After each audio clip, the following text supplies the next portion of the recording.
Millbrook, Pennsylvania sat in the kind of autumn that made men forget why they ever left small towns. The maples blazed orange on and red along Main Street, and the air carried that particular crispness that promised winter without threatening it yet.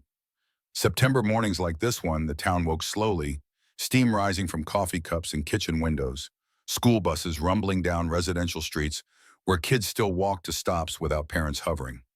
Jackson Cole woke at 0500 hours. He'd been doing it for 45 years, ever since a drill sergeant at Parris Island had screamed him awake on his first morning as a Marine recruit. The habit had followed him through 2 tours in Vietnam, through 30 years running a motorcycle shop, through a marriage that ended, and a daughter who moved to California and called twice a year. His body didn't need an alarm anymore. Some part of his brain still believed that sleeping past dawn could get him killed. The bedroom of his apartment above the shop held almost nothing. A mattress on a metal frame, a dresser with 3 drawers, 2 of them empty, a photograph on the nightstand showing a young woman with dark hair and his eyes laughing at something outside the frame.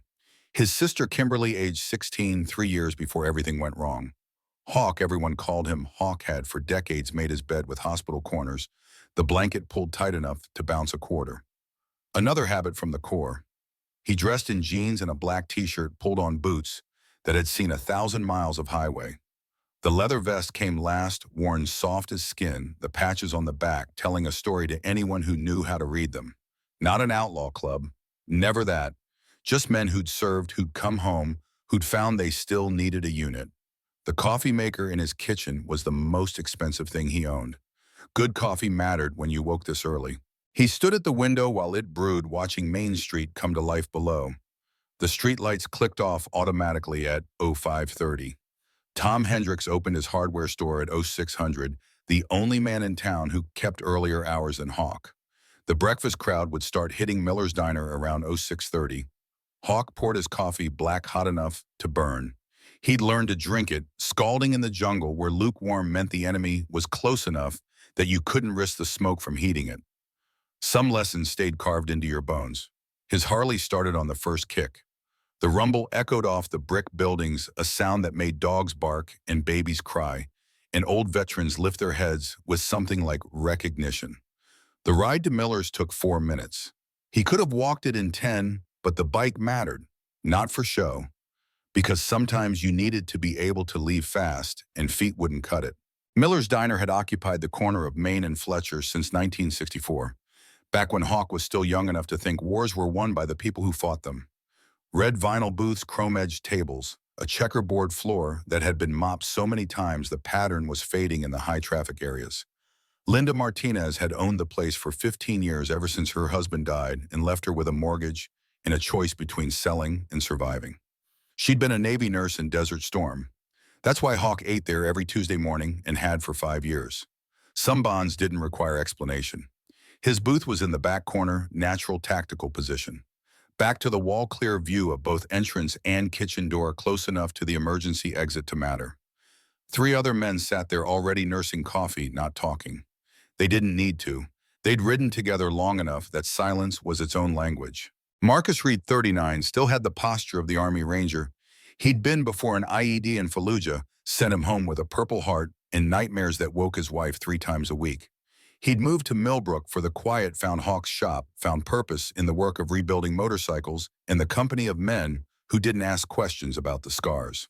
Thomas Wilson Bear, to everyone, took up a booth and a half by himself. 52 years old, built like his nickname, with hands that could crush beer cans or splint a child's broken finger with equal facility. He'd been a volunteer EMT for 20 years after his stint in the military ended. Saved 14 lives that anyone could count. Lost his daughter to an overdose 5 years back after her boyfriend got her hooked. After that boyfriend had done other things Bear found out about too late. Vincent Carter went by Jack, short for Jackson, which made 2 Jacksons in the same crew, but nobody minded. 44 military police background, Gulf War veteran, who'd seen what happened when people forgot that rules existed for reasons. He kept a notebook in his vest pocket, wrote down details other men missed. Dates times license plates. The world made more sense when you documented it. Linda brought coffee without asking. She'd served them so many times she knew the pour by heart. Hawk and Marcus Black Bear with 2 sugars, Jacks with cream. She'd also served in a war zone, knew what it meant when men gathered before dawn without speaking. The television above the counter showed morning news nobody watched. Outside the window, Millbrook woke up on schedule. School buses appeared at predetermined stops. Mothers waved from doorways. Everything normal, everything safe, everything the way small Pennsylvania towns had always been. Hawk sipped his coffee and watched the street with eyes that had spent 2 years scanning jungle tree lines for movement that didn't belong. Old skills didn't fade. They just found new targets. 3 weeks ago, on a Tuesday morning, almost identical to this one, he'd noticed her for the first time. The woman Sarah Morrison had started working at Miller's in late August, picking up shifts when Linda needed coverage. Single mother, mid-30s, the kind of tired that came from working 2 jobs and raising a kid alone. She'd brought her daughter in once before the morning shift started so the girl could eat breakfast before school. Emma, 8 years old, small for her age, with dark hair pulled back in a ponytail that had been brushed, but not carefully. She'd sat across from her mother in a booth by the window, picking at pancakes, not eating them.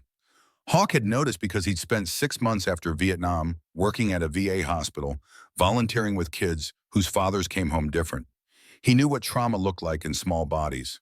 The way Emma had sat, back straight, shoulders tense, checking the door every time someone walked in. Hypervigilant. That's what the doctors called it. When your nervous system couldn't relax because it had learned that threats came from everywhere. The way she'd flinched when a man walked past her booth. Just a customer, old man in his 70s, harmless as sunrise. But Emma's whole body had gone rigid for a second before forcing itself still again. The way she'd kept her hands in her lap except when actively using fork or knife. Protective posture. Hiding something or protecting something or just making herself smaller. Hawk had filed it away as interesting but not actionable. Kids went through phases.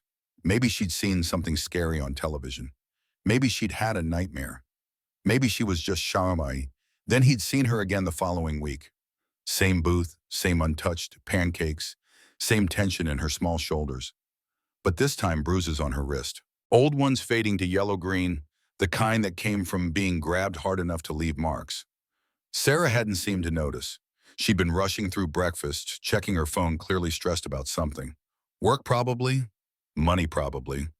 The same pressures that made single mothers miss things they should have seen. When they'd left, a man had been waiting in a blue pickup truck across the street.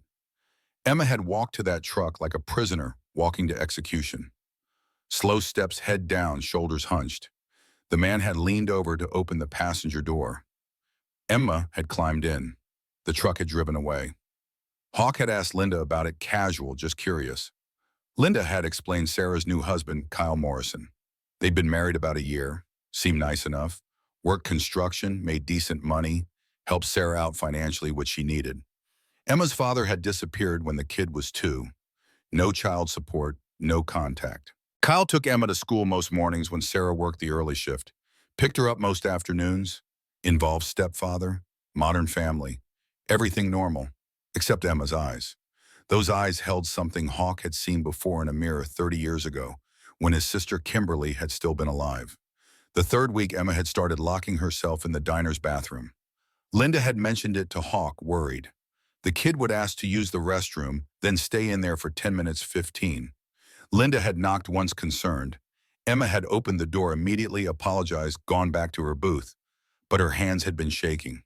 Locking doors, creating barriers, establishing safe spaces in public places where attackers couldn't follow. That's when Hawk had known. Not suspected. Known. With the certainty that came from having ignored the same signs once before and paid for it with his sister's life. He'd called a meeting at the VFW Hall for that Friday evening. Post 312 established 1946 home to 73 veterans ranging from Korean War to Afghanistan. The building smelled like old coffee and older memories, with photographs covering every wall. Men who'd served, men who'd died, men who'd come home and tried to figure out what home meant when the war stayed lodged behind your eyes. 20 men had shown up, the usual crowd for non-mandatory meetings. Colonel Frank Morrison had presided from his usual chair at the head of the table, 81-years-old Korean War veteran who'd commanded a company at Chosin Reservoir. He'd been leading this post for 36 years through every conflict America had stumbled into. His authority came from age and experience and the kind of respect that couldn't be awarded by any military board. Hawk had presented the situation clinically. 8-year-old girl behavioral changes consistent with trauma, physical signs of abuse, pattern of avoidance behaviors. He hadn't mentioned his sister. Didn't need to. Most of the men in that room had their own ghosts. The questions had come quick. How sure was he? What evidence existed? Had anyone reported it? What were they supposed to do about a suspicion? Deputy Ray Torres had been there, Gulf War veteran, who traded his Army uniform for a Sheriff's Department badge 20 years back. He'd explained the legal position carefully. Suspicions weren't enough for intervention. Mandatory reporting laws required specific evidence or disclosure from the child. Without that, they couldn't force an investigation. CPS was overworked and understaffed. They didn't have resources to chase maybes. Then Torres had added something that changed the temperature in the room. He'd run Kyle Morrison's name through the system, just curious. 2 DUI arrests, both dismissed after expensive lawyers got involved. 1 domestic disturbance call from a previous relationship, no charges filed. 3 complaints filed with local Little League about inappropriate physical contact with girls on the team he'd been coaching. Morrison had resigned before any formal investigation began. Pattern. Not proof, but pattern. The kind that made the hairs stand up on the back of necks that had survived combat by paying attention to patterns. Tom Hendricks had spoken up. Vietnam veteran ran the hardware store Quiet Man, who'd seen things in the Mekong Delta that he'd never discussed and never forgotten. He'd known Kyle Morrison's mother, Barbara. Respected woman, worked at the library, volunteered everywhere. If there were concerns, maybe someone should talk to her first. Colonel Morrison had called for a vote on establishing what he termed protective observation protocol. Not intervention, not confrontation, just awareness. Veterans in the community would keep eyes open. If Emma needed help, she'd have people ready to provide it. If the concerns proved unfounded, no harm done. The vote had been unanimous. 20 men raising their hands in a VFW hall on a Friday night, pledging to protect a child they didn't know, because that's what warriors did when they stopped fighting foreign enemies and started protecting home ground. Hawk had taken operational command, military habits dying hard. He'd established observation rotations. Marcus would position himself near the elementary school during drop-off hours. Bear would volunteer more often at the community center, where Emma's after-school program met.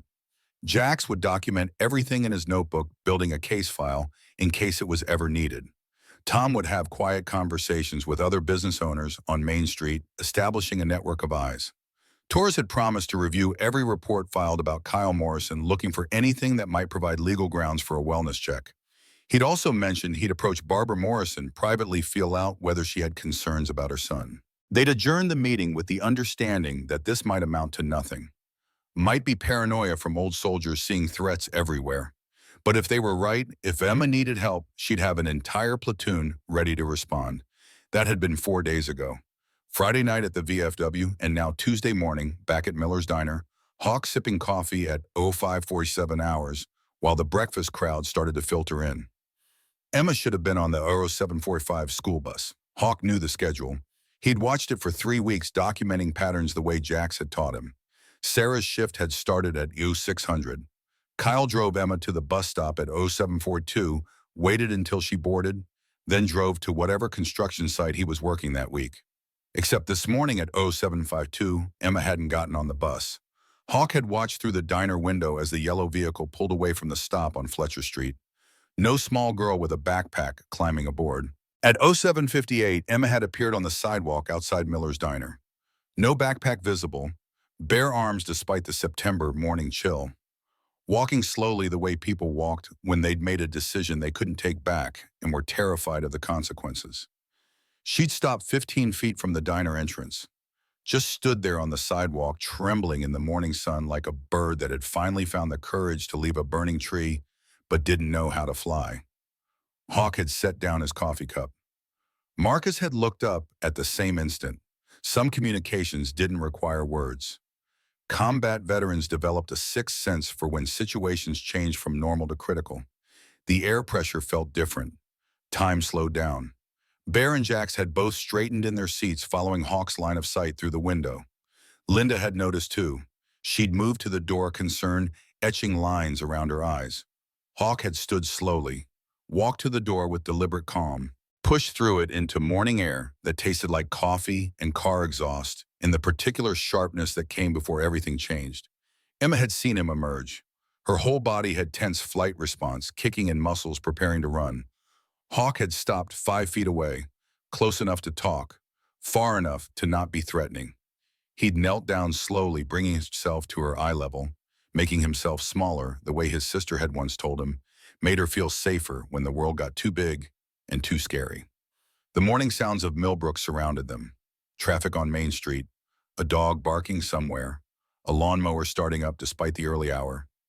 Normal sounds, everyday sounds, the soundtrack of a town where nothing ever happened except harvests and holidays and high school football games.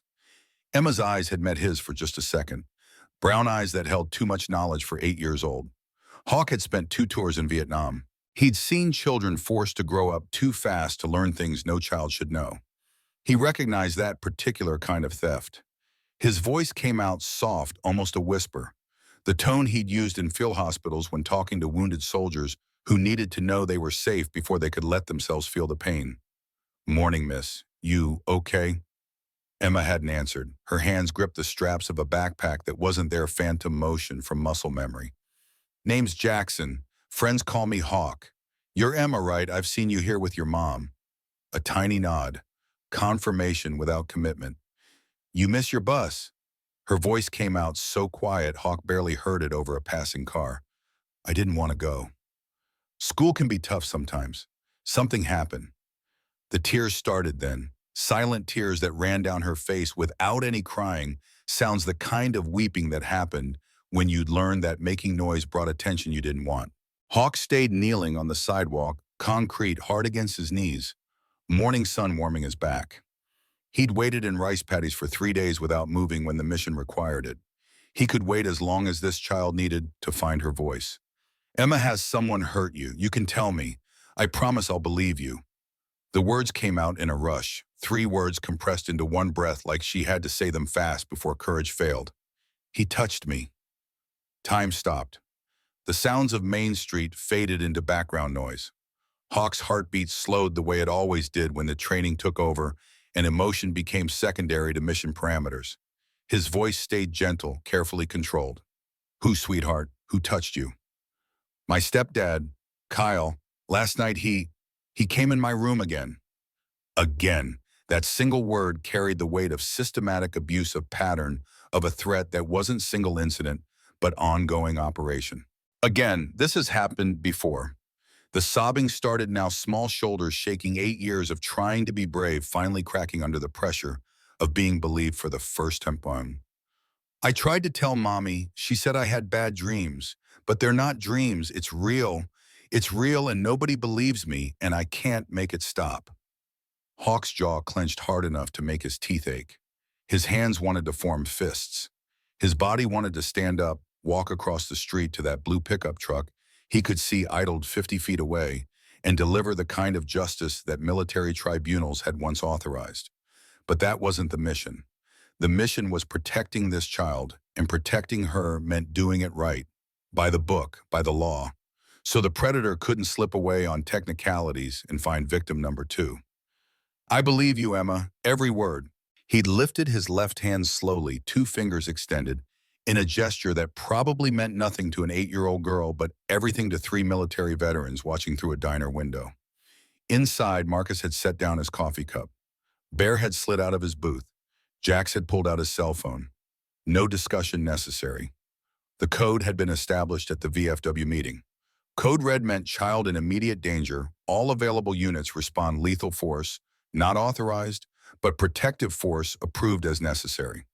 Marcus had emerged first, moving with the tactical precision of a man who'd cleared houses in Fallujah, where every doorway might hide an insurgent.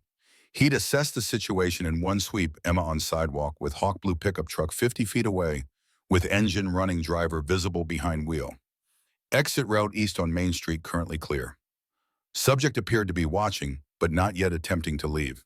Marcus had walked to his Harley parked strategically at the curb with a clear line to block Main Street and positioned himself to prevent any vehicle from leaving the scene without going through him first. Bear had followed his massive frame filling the diner doorway before he'd stepped onto the sidewalk.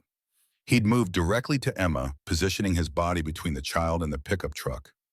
Human shield. Most basic tactical formation in any military manual. You put the largest, most durable asset between the threat and the target. Jax had been on his phone already, voice low and quick. Deputy Torres, Fletcher and Maine, code red situation. 8-year-old female reports sexual abuse by stepfather Kyle Morrison. Subject currently on scene in blue pickup appears to be observing. Request immediate response. Officers Cole Reed Wilson present and securing the scene. He'd hung up without waiting for confirmation. Torres would respond. The question was how fast. Kyle Morrison's truck door had opened. The man himself had started to climb out, 42-years-old construction worker, both face showing that particular expression of entitled anger that came when men who'd gotten away with things for years suddenly faced consequences. Marcus had spoken without raising his voice, each word carrying the kind of quiet authority that came from having ordered men under fire. "Stay in the vehicle, sir." Kyle's voice had carried across 50 feet of morning air. "That's my daughter. Get out of my way." "Stepdaughter, and she's scared, so you're going to sit tight until the authorities arrive."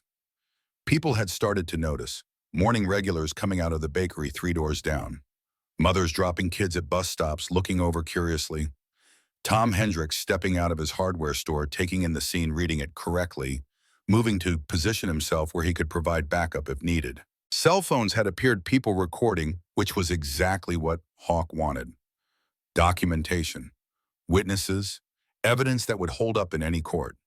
Sarah Morrison had burst through the diner's screen door like a mother bear who just realized her cub was in danger. She'd been wiping down tables, hadn't seen Emma arrive, hadn't known her daughter wasn't on the school bus until Linda had grabbed her arm and pointed outside. Her voice had carried panic and confusion in equal measure.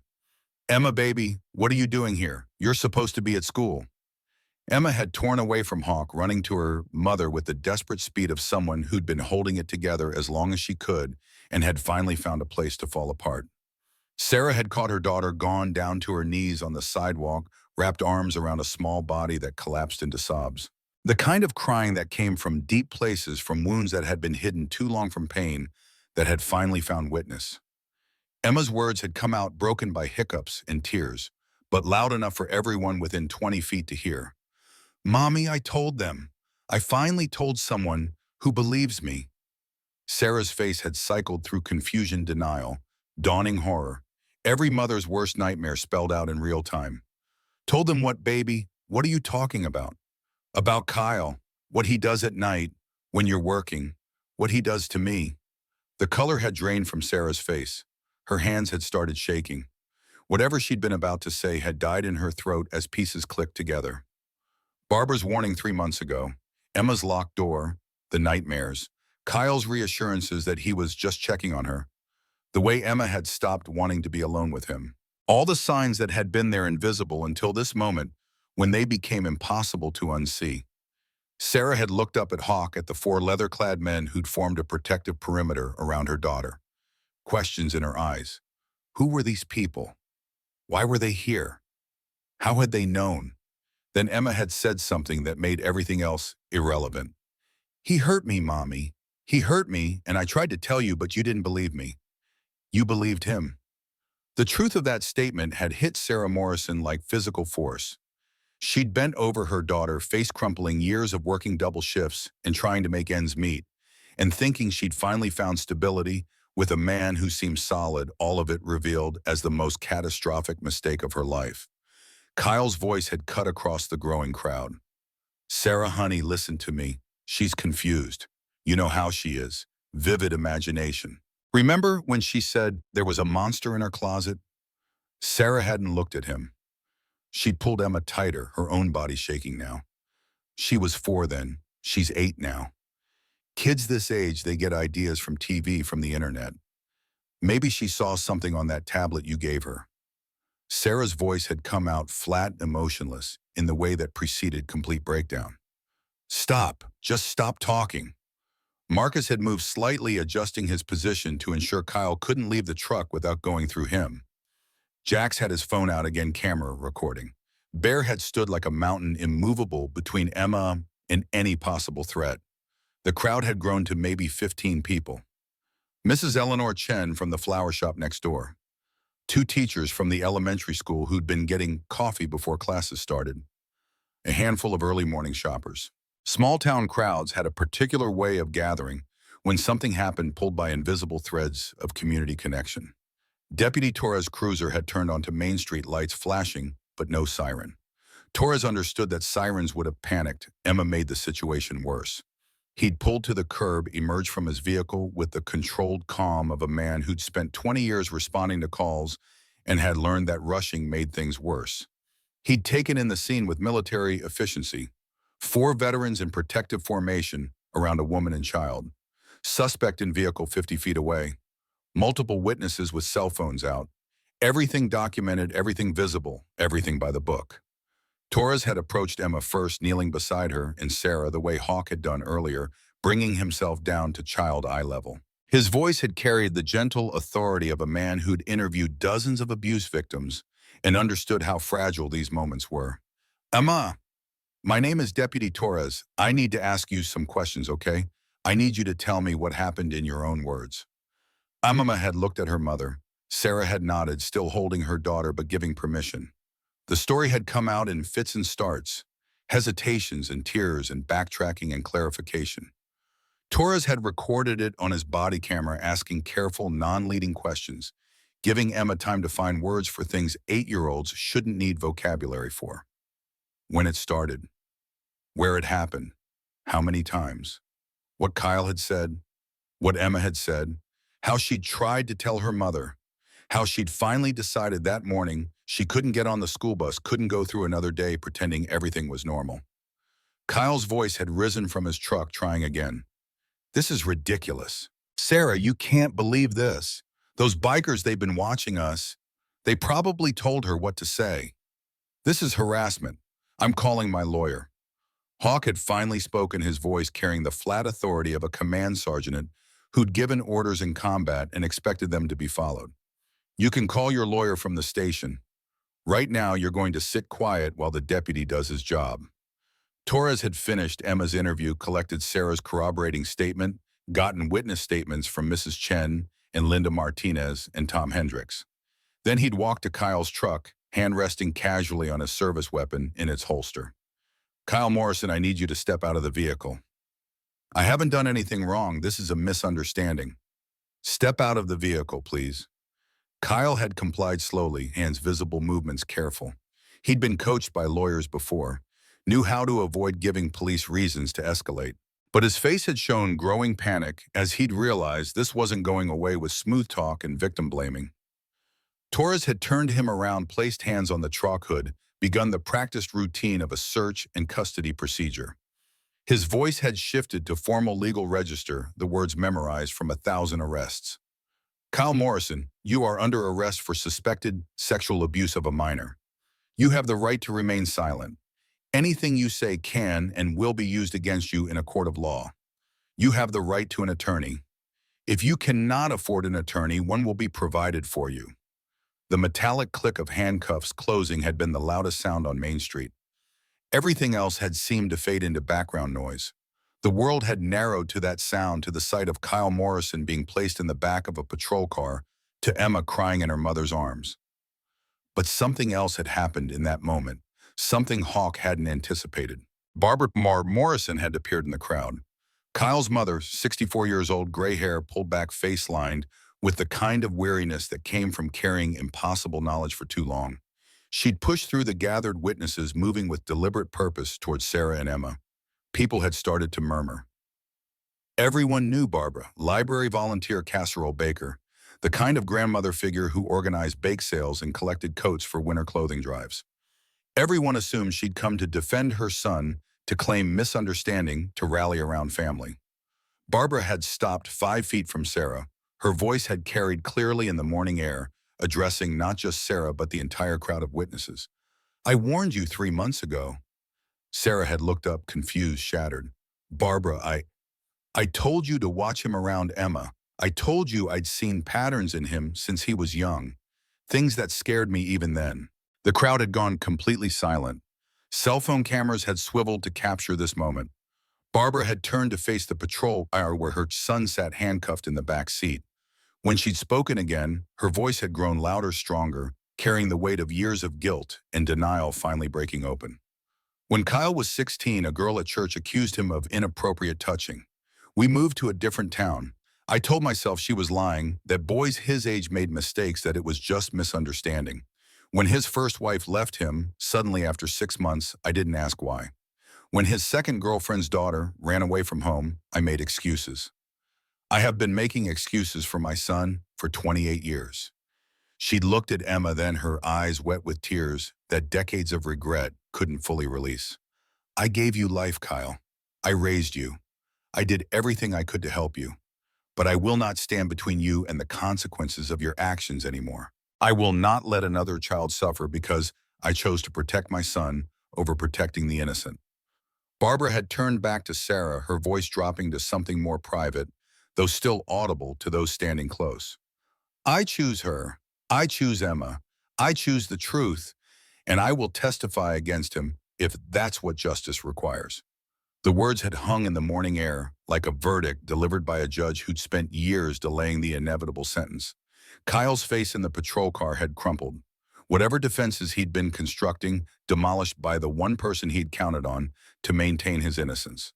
Torres had put the vehicle in gear lights flashing as he'd pulled away from the curb, taking Kyle Morrison to county lockup where he'd be held pending arraignment. The blue pickup truck had remained at the curb, evidence to be impounded later. The crowd had started to disperse, people returning to their morning routines, but carrying with them the knowledge that Millbrook wasn't the safe small town they'd believed it was. Predators lived everywhere. Sometimes they coached Little League and married your waitress and smiled at church on Sundays. Hawk had approached Sarah and Emma, carefully aware that he was still a stranger, that his leather vest and tattoos might be frightening to a woman whose world had just exploded. Sarah had looked up at him with eyes that held shock and gratitude and 1,000 questions she didn't have energy to ask yet. Linda Martinez had appeared with a blanket, wrapping it around Emma's shoulders, despite the morning not being particularly cold. Combat medics knew that shock required warmth even on warm days. Hawk had gestured toward the diner. Let's get you inside, away from the crowd. We can talk there.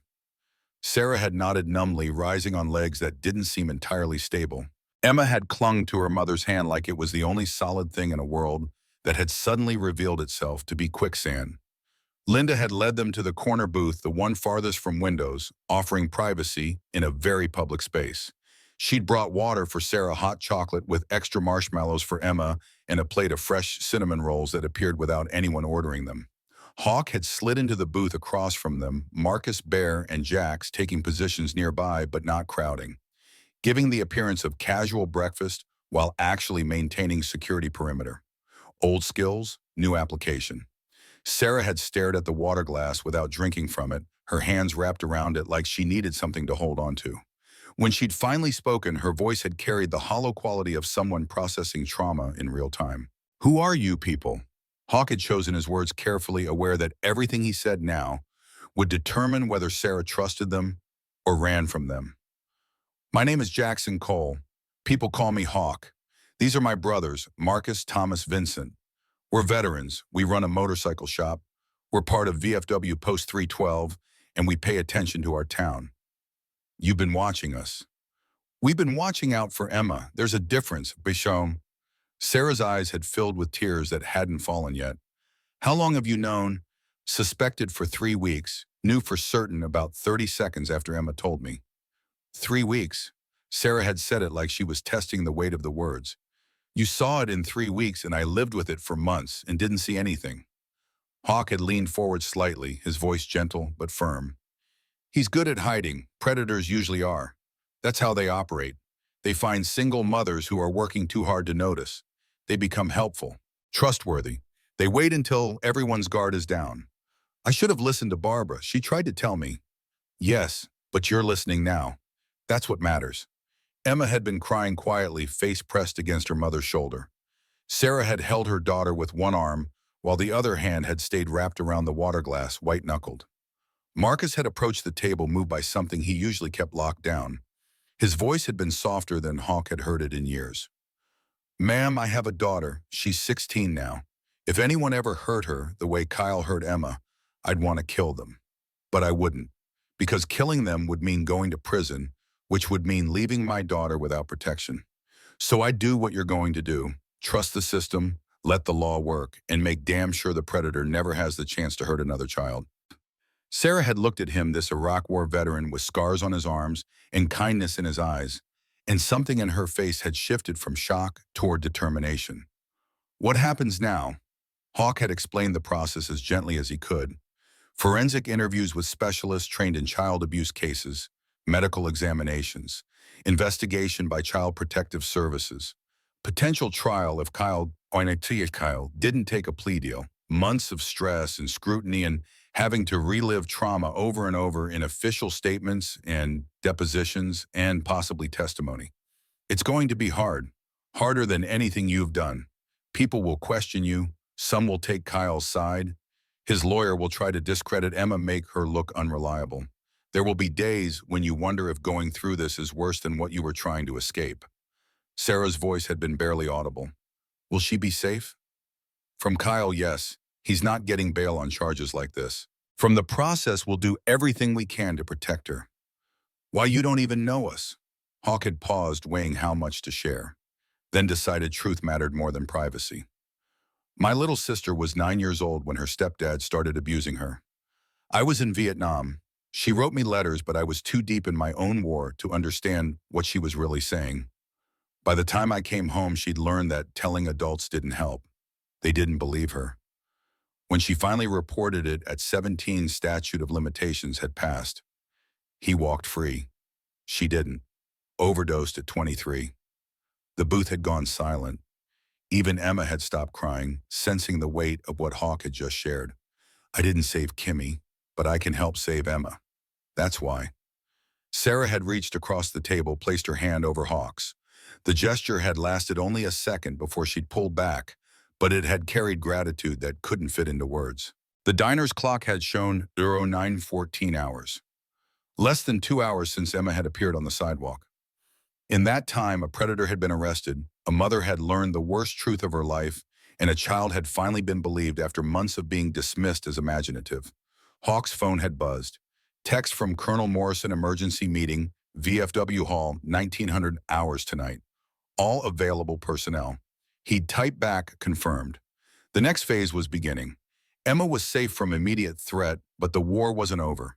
It was just moving into different territory. Legal battles instead of physical ones. Testimony instead of combat. But warfare nonetheless requiring the same discipline and commitment and willingness to hold the line regardless of cost. Sarah had finally taken a sip of water. Emma had eaten half a cinnamon roll. Small victories, but victories nonetheless. Enough to build on. Hawk had stood aware that Sarah and Emma needed space, needed time to process without strangers hovering. He'd pulled a business card from his vest pocket, handwritten cell number on the back. You need anything, anything at all, you call that number. Day or night, we'll be there. Sarah had taken the card with shaking hands. Thank you, I don't know what else to say. You don't have to say anything, just take care of Emma. That's all that matters now.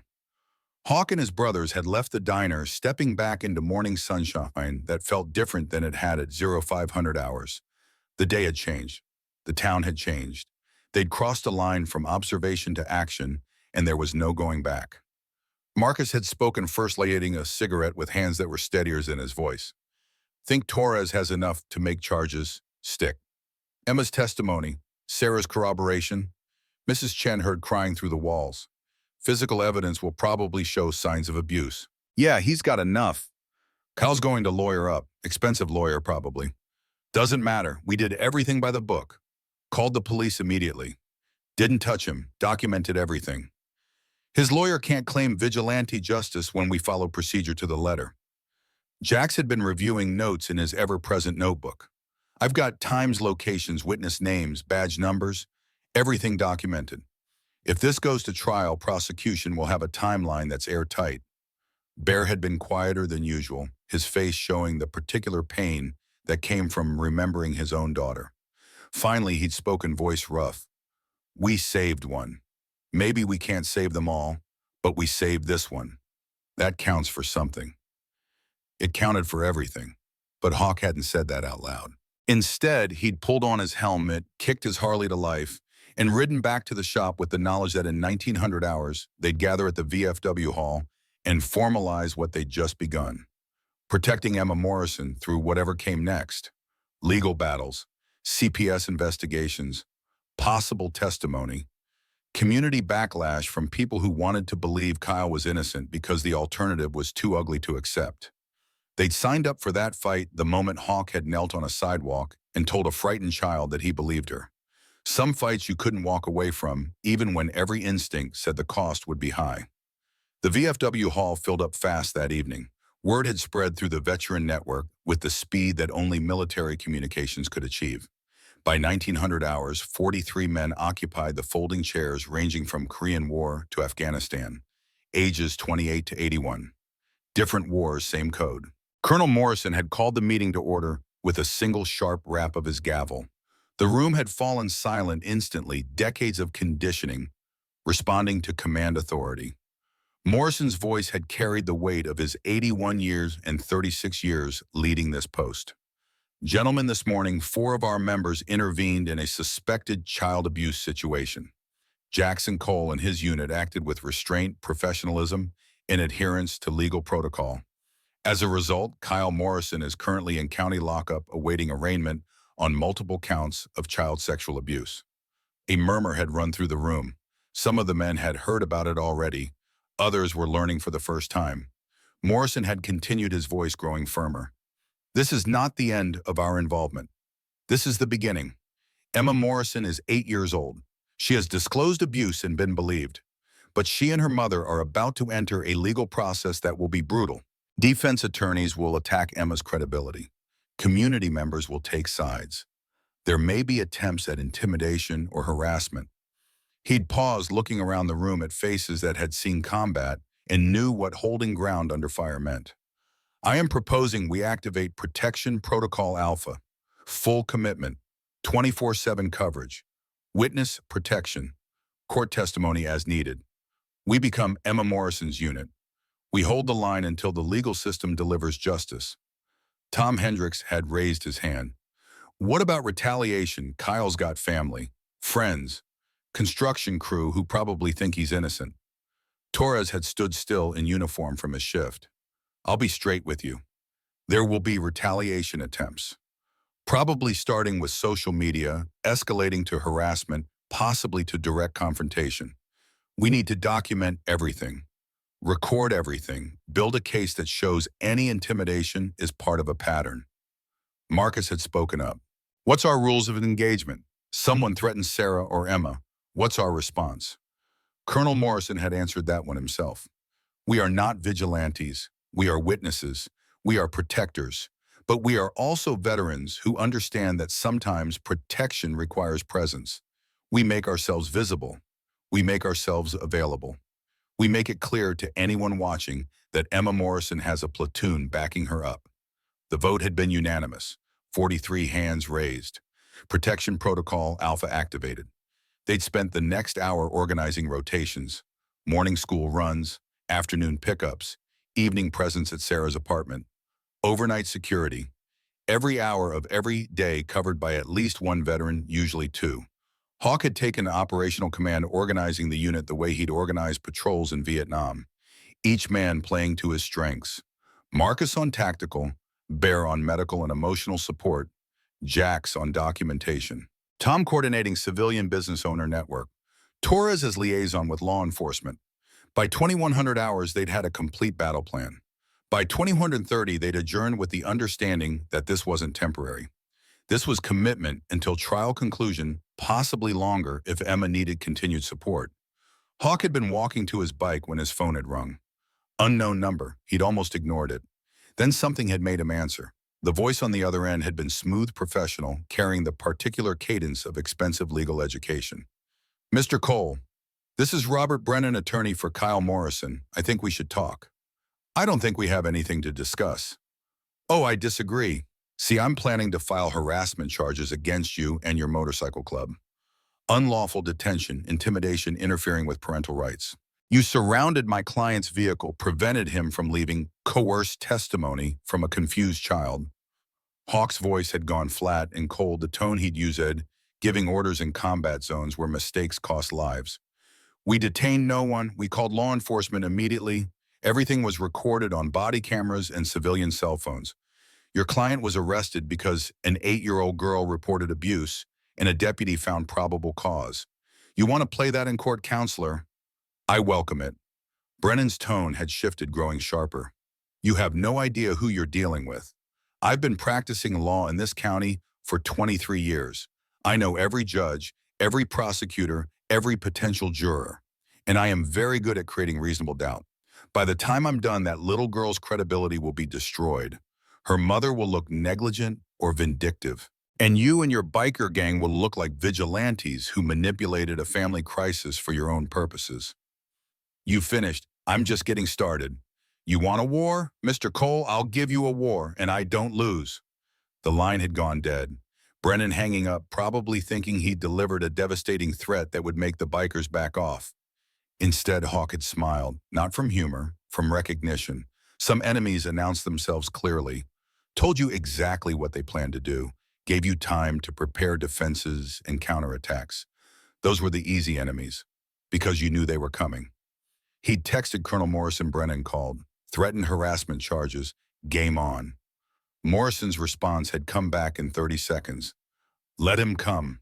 We'll be ready. Hawk had ridden home through streets gone quiet with night, his mind already planning 3 moves ahead. Brennan thought this was about legal maneuvering, about creating doubt, about winning court cases. He didn't understand that veterans knew how to fight different kinds of wars. They'd held positions against overwhelming odds. They'd protected civilians in hostile territories. They'd carried wounded brothers out of kill zones. They'd faced enemies better armed, better funded, and better positioned. And they'd won. Not always, not every time, but enough times to know that determination mattered more than resources. That commitment counted more than tactics. That protecting the innocent was worth any cost. Emma Morrison had found her voice that morning on a sidewalk outside a diner. She'd spoken 3 words, "He touched me," and changed everything. Now she had 43 veterans standing between her and the predator's lawyer, standing between her and community doubt, standing between her and the possibility that the system would fail her the way it had failed so many before. Hawk had parked his bike in the shop's garage, climbed the stairs to his apartment, and stood at the window looking out over Main Street. The same view he'd watched at 0500 that morning. Same town, same streets, but different now. Because sometimes all it took was one child brave enough to speak and one person willing to believe her. The war was just beginning. Legal battles lay ahead.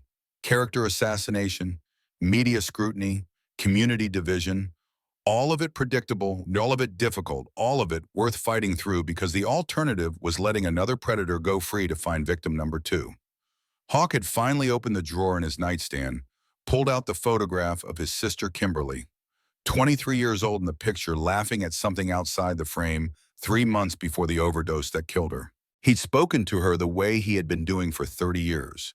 Words that probably didn't reach anywhere, except the empty apartment, but helped anyway. I couldn't save you, Kimmy, but I'm going to save this one, I promise. The photograph had stayed on his nightstand, a reminder, a motivation, a memorial to every child who'd spoken truth and not been believed, to every victim who'd reported abuse and been ignored, to every survivor who'd carried scars that could have been prevented if someone had paid attention.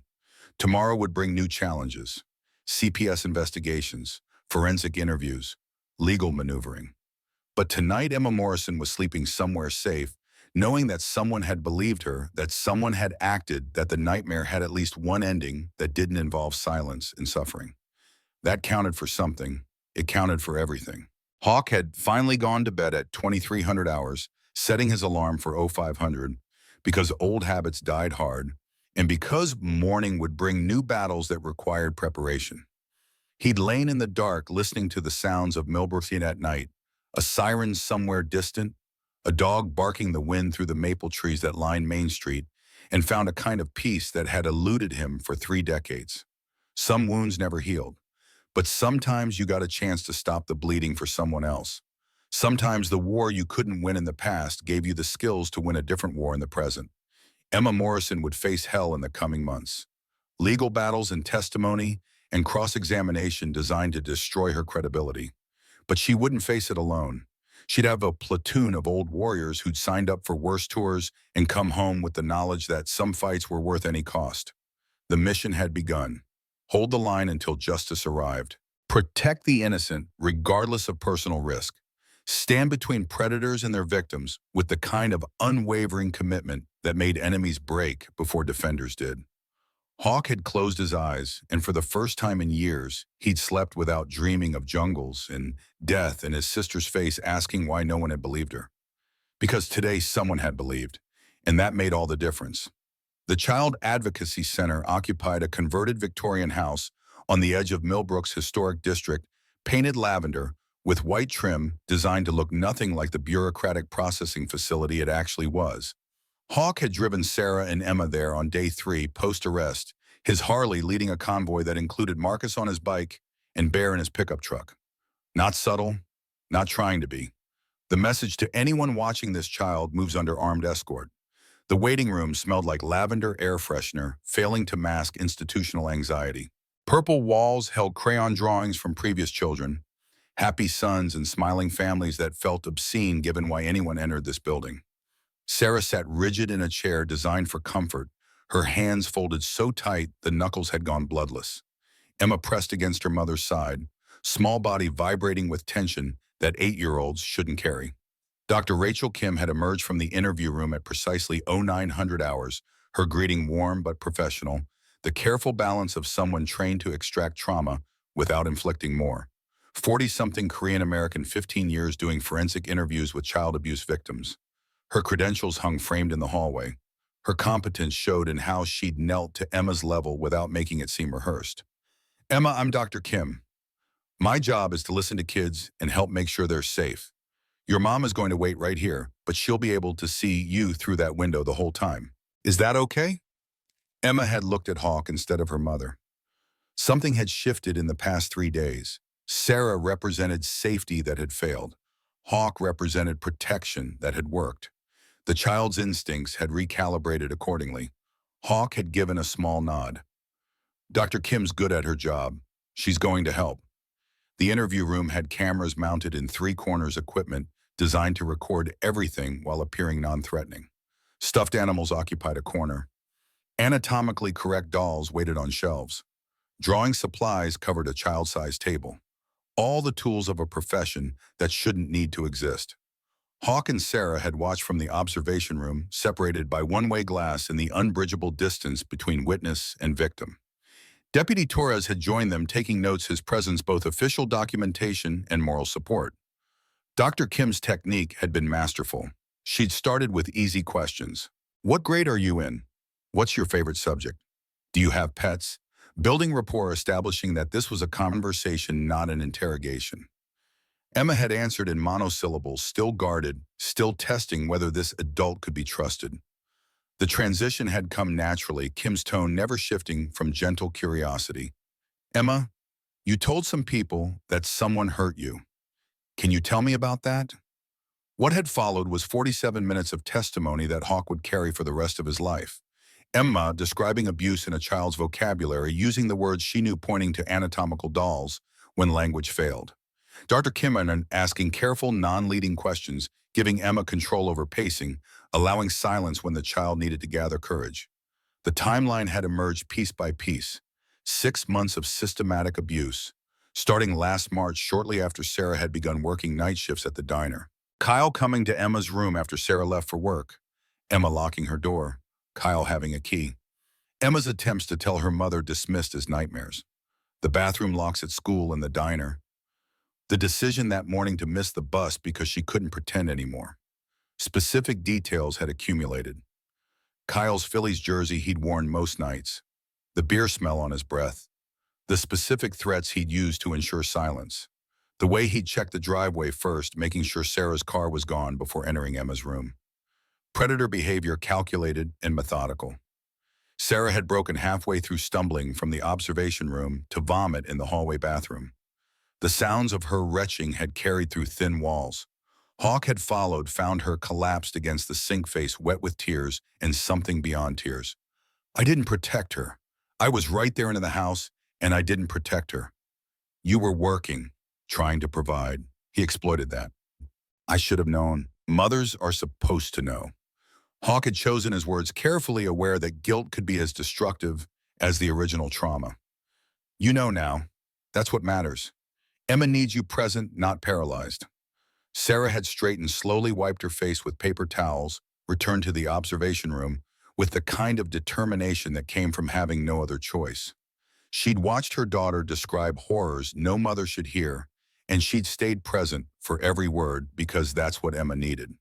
The medical examination had come next, conducted by Dr. Patricia Hendricks, pediatrician and Vietnam-era Navy nurse, who'd seen enough wartime trauma to recognize a civilian version. She'd been gentle, professional, explaining every step to Emma before touching her. The physical evidence had been consistent with Emma's account. Injuries that showed pattern, timeline, repetition, documentation that would hold up in any court. By noon, they'd been finished with the initial processing. Emma exhausted Sarah, hollow-eyed, Hawk's jaw aching from staying clenched through 3 hours of professionally delivered hell. They'd stopped at Miller's for lunch because Emma had asked to go there, some child's logic determining that the place where she'd first been believed was the safest place to exist. Linda had brought grilled cheese and tomato soup without asking what anyone wanted, comfort food deployed with the precision of a combat medic treating shock. Hawk's phone had buzzed halfway through the meal. Text from Jack, CPS investigator at Sarah's apartment. Inspection ongoing. Looks serious. The second front had opened while they had been dealing with the first. Susan Palmer from Child Protective Services had the particular combination of overwork and suspicion that came from a job where you saw the worst of humanity and had to document it in triplicate. She'd been waiting when they'd returned to Sarah's apartment, standing in the living room with a clipboard and the expression of someone who'd already made preliminary judgments. 38 years old, 10 years with CPS, 200 cases annually, budget cuts, meaning she averaged 45 minutes per investigation that should have taken 3 hours. The system was broken at structural level. Palmer was just the face of systemic failure. She turned when they'd entered, her voice carrying bureaucratic authority that felt like assault after the morning's trauma. Mrs. Morrison, we need to discuss Emma's living situation. Sarah had stiffened. What about it? You were working night shifts, leaving your daughter alone with a man now accused of sexually abusing her. That constitutes negligent supervision at minimum. I didn't know. He said he was helping. I trusted him. Palmer had made a note on her clipboard, the sound of pen on paper loud in the small apartment. 3 separate reports were filed with our office regarding Emma. One from her school counselor in March, an anonymous call from a neighbor in April, a concern from her pediatrician in June. Each time we conducted preliminary investigation, found no evidence of abuse, and closed the case. The words had landed like grenades. 3 chances to stop this. 3 failures. Hawk had stepped forward, keeping his voice level despite the rage building behind his sternum. Ma'am, if CPS received 3 reports and failed to investigate properly, that's systemic failure, not parental negligence. Palmer's eyes had narrowed at him. And you are Jackson Cole, VFW Post 312. We're providing protective services for Emma and her mother. Protective services from whom motorcycle club members aren't certified social workers. We're veterans ensuring a child abuse victim isn't left vulnerable while the system that failed her 3 times tries to take her away from her mother. Torres had intervened, his deputy's uniform carrying weight that civilian clothes couldn't. Susan, I know you're following protocol, but Emma disclosed abuse to Mr. Cole here. We arrested the perpetrator within an hour, and Sarah has been fully cooperative. What's the concern? Palmer had consulted her clipboard like it held answers instead of questions with checkboxes. Stability, support system, ability to protect the child going forward. Our policy requires supervised custody when a parent failed to prevent ongoing abuse in the home. The threat had been clear. Emma might be removed, placed in foster care, separated from her mother while the investigation proceeded. The system protecting children by traumatizing them further. Logic that made sense in policy manuals and destroyed families in practice. Sarah's voice had come out barely controlled. You're not taking my daughter. I'm recommending a custody hearing. Judge will make the final determination. You have 48 hours to demonstrate stable environment and adequate protection. If you can't, Emma will be placed in emergency foster care pending trial conclusion. Palmer had left with the efficiency of someone who'd delivered similar news dozens of times and couldn't afford to absorb the emotional impact. Sarah had collapsed onto the couch, her body folding in on itself like structure had been removed. Emma had stood in the doorway to her bedroom, taking in her mother's breakdown, understanding on some level that speaking truth had consequences that extended beyond Kyle's arrest. Hawk had made 3 phone calls in rapid succession. First to Colonel Morrison explaining the CPS situation. Second to Marcus activating emergency protocols. Third to a lawyer Marcus had mentioned knowing someone with experience in family law and victim advocacy. Kelly O'Brien had arrived at Sarah's apartment 90 minutes later, carrying a briefcase, and the bearing of someone who'd spent 30 years in military legal systems before transitioning to civilian practice. 55 years old, former Army JAG Corps specialist in military sexual assault cases who'd pivoted to victim advocacy after retirement. She'd prosecuted abusers in courts-martial and defended survivors in custody battles. Her credentials mattered less than the steel in her voice when she'd assessed the situation. CPS can recommend, judges decide. We're going to make sure the judge sees that Emma is safer with her mother and a veteran protection detail than she'd be in an overwhelmed foster system. She'd spent the next hour collecting documentation. Sarah's employment records showing stable income history, Emma's school attendance showing no educational neglect, medical records demonstrating regular checkups, character references from neighbors and employers. The building blocks of a defense against charges that shouldn't have been filed. Kelly had turned to Hawk as she'd been leaving, her expression shifting from professional to something more personal. Marcus tells me you run protection operations through the VFW. I need details. Schedules, personnel, training, background checks. Anything I can present to show this isn't random bikers playing vigilante, but organized veteran support. The next 48 hours had been war preparation of a different kind. Not loading weapons, but loading documents. Not planning ambushes, but planning testimony. The VFW hall had transformed into Operations Center, Colonel Morrison coordinating like he'd commanded companies in Korea. 27 veterans had signed up for protection rotations. Each one had submitted to background checks that Kelly had expedited through her military contacts. Each one had provided service records, VA documentation, character references. The wall had filled with schedules organized with military precision. Those 600 to 1200 Bear Wilson EMT, certified background check. Clear school drop-off, 1200, 1800 Jax Carter MP, background documentation specialist, after-school coverage. 1800, 2400 Marcus Reed, tactical training. Purple Heart recipient, evening, security. 2400, 600 Hawk, Cole. 2 tours, Vietnam, post commander. Overnight protection. The pattern repeated through the week, coverage gaps eliminated, redundancy built in, every hour accounted for. Not just protection, but documentation. Jax had created logs where each veteran would record observations, Emma's emotional state, any threats or concerns, building a paper trail that showed systematic care rather than haphazard intervention. Tom Hendricks had contributed by offering Sarah full-time employment at his hardware store. $15 per hour, health insurance, flexible schedule to accommodate Emma's needs. Financial stability demonstrated through payroll documentation. Linda Martinez had organized a meal train, 15 families signing up to provide dinners for 2 weeks, showing community support that extended beyond the veterans. CPS valued community integration. Kelly would use that. Mrs. Eleanor Chen had provided a notarized statement about hearing Emma crying through shared walls and her own failure to report earlier.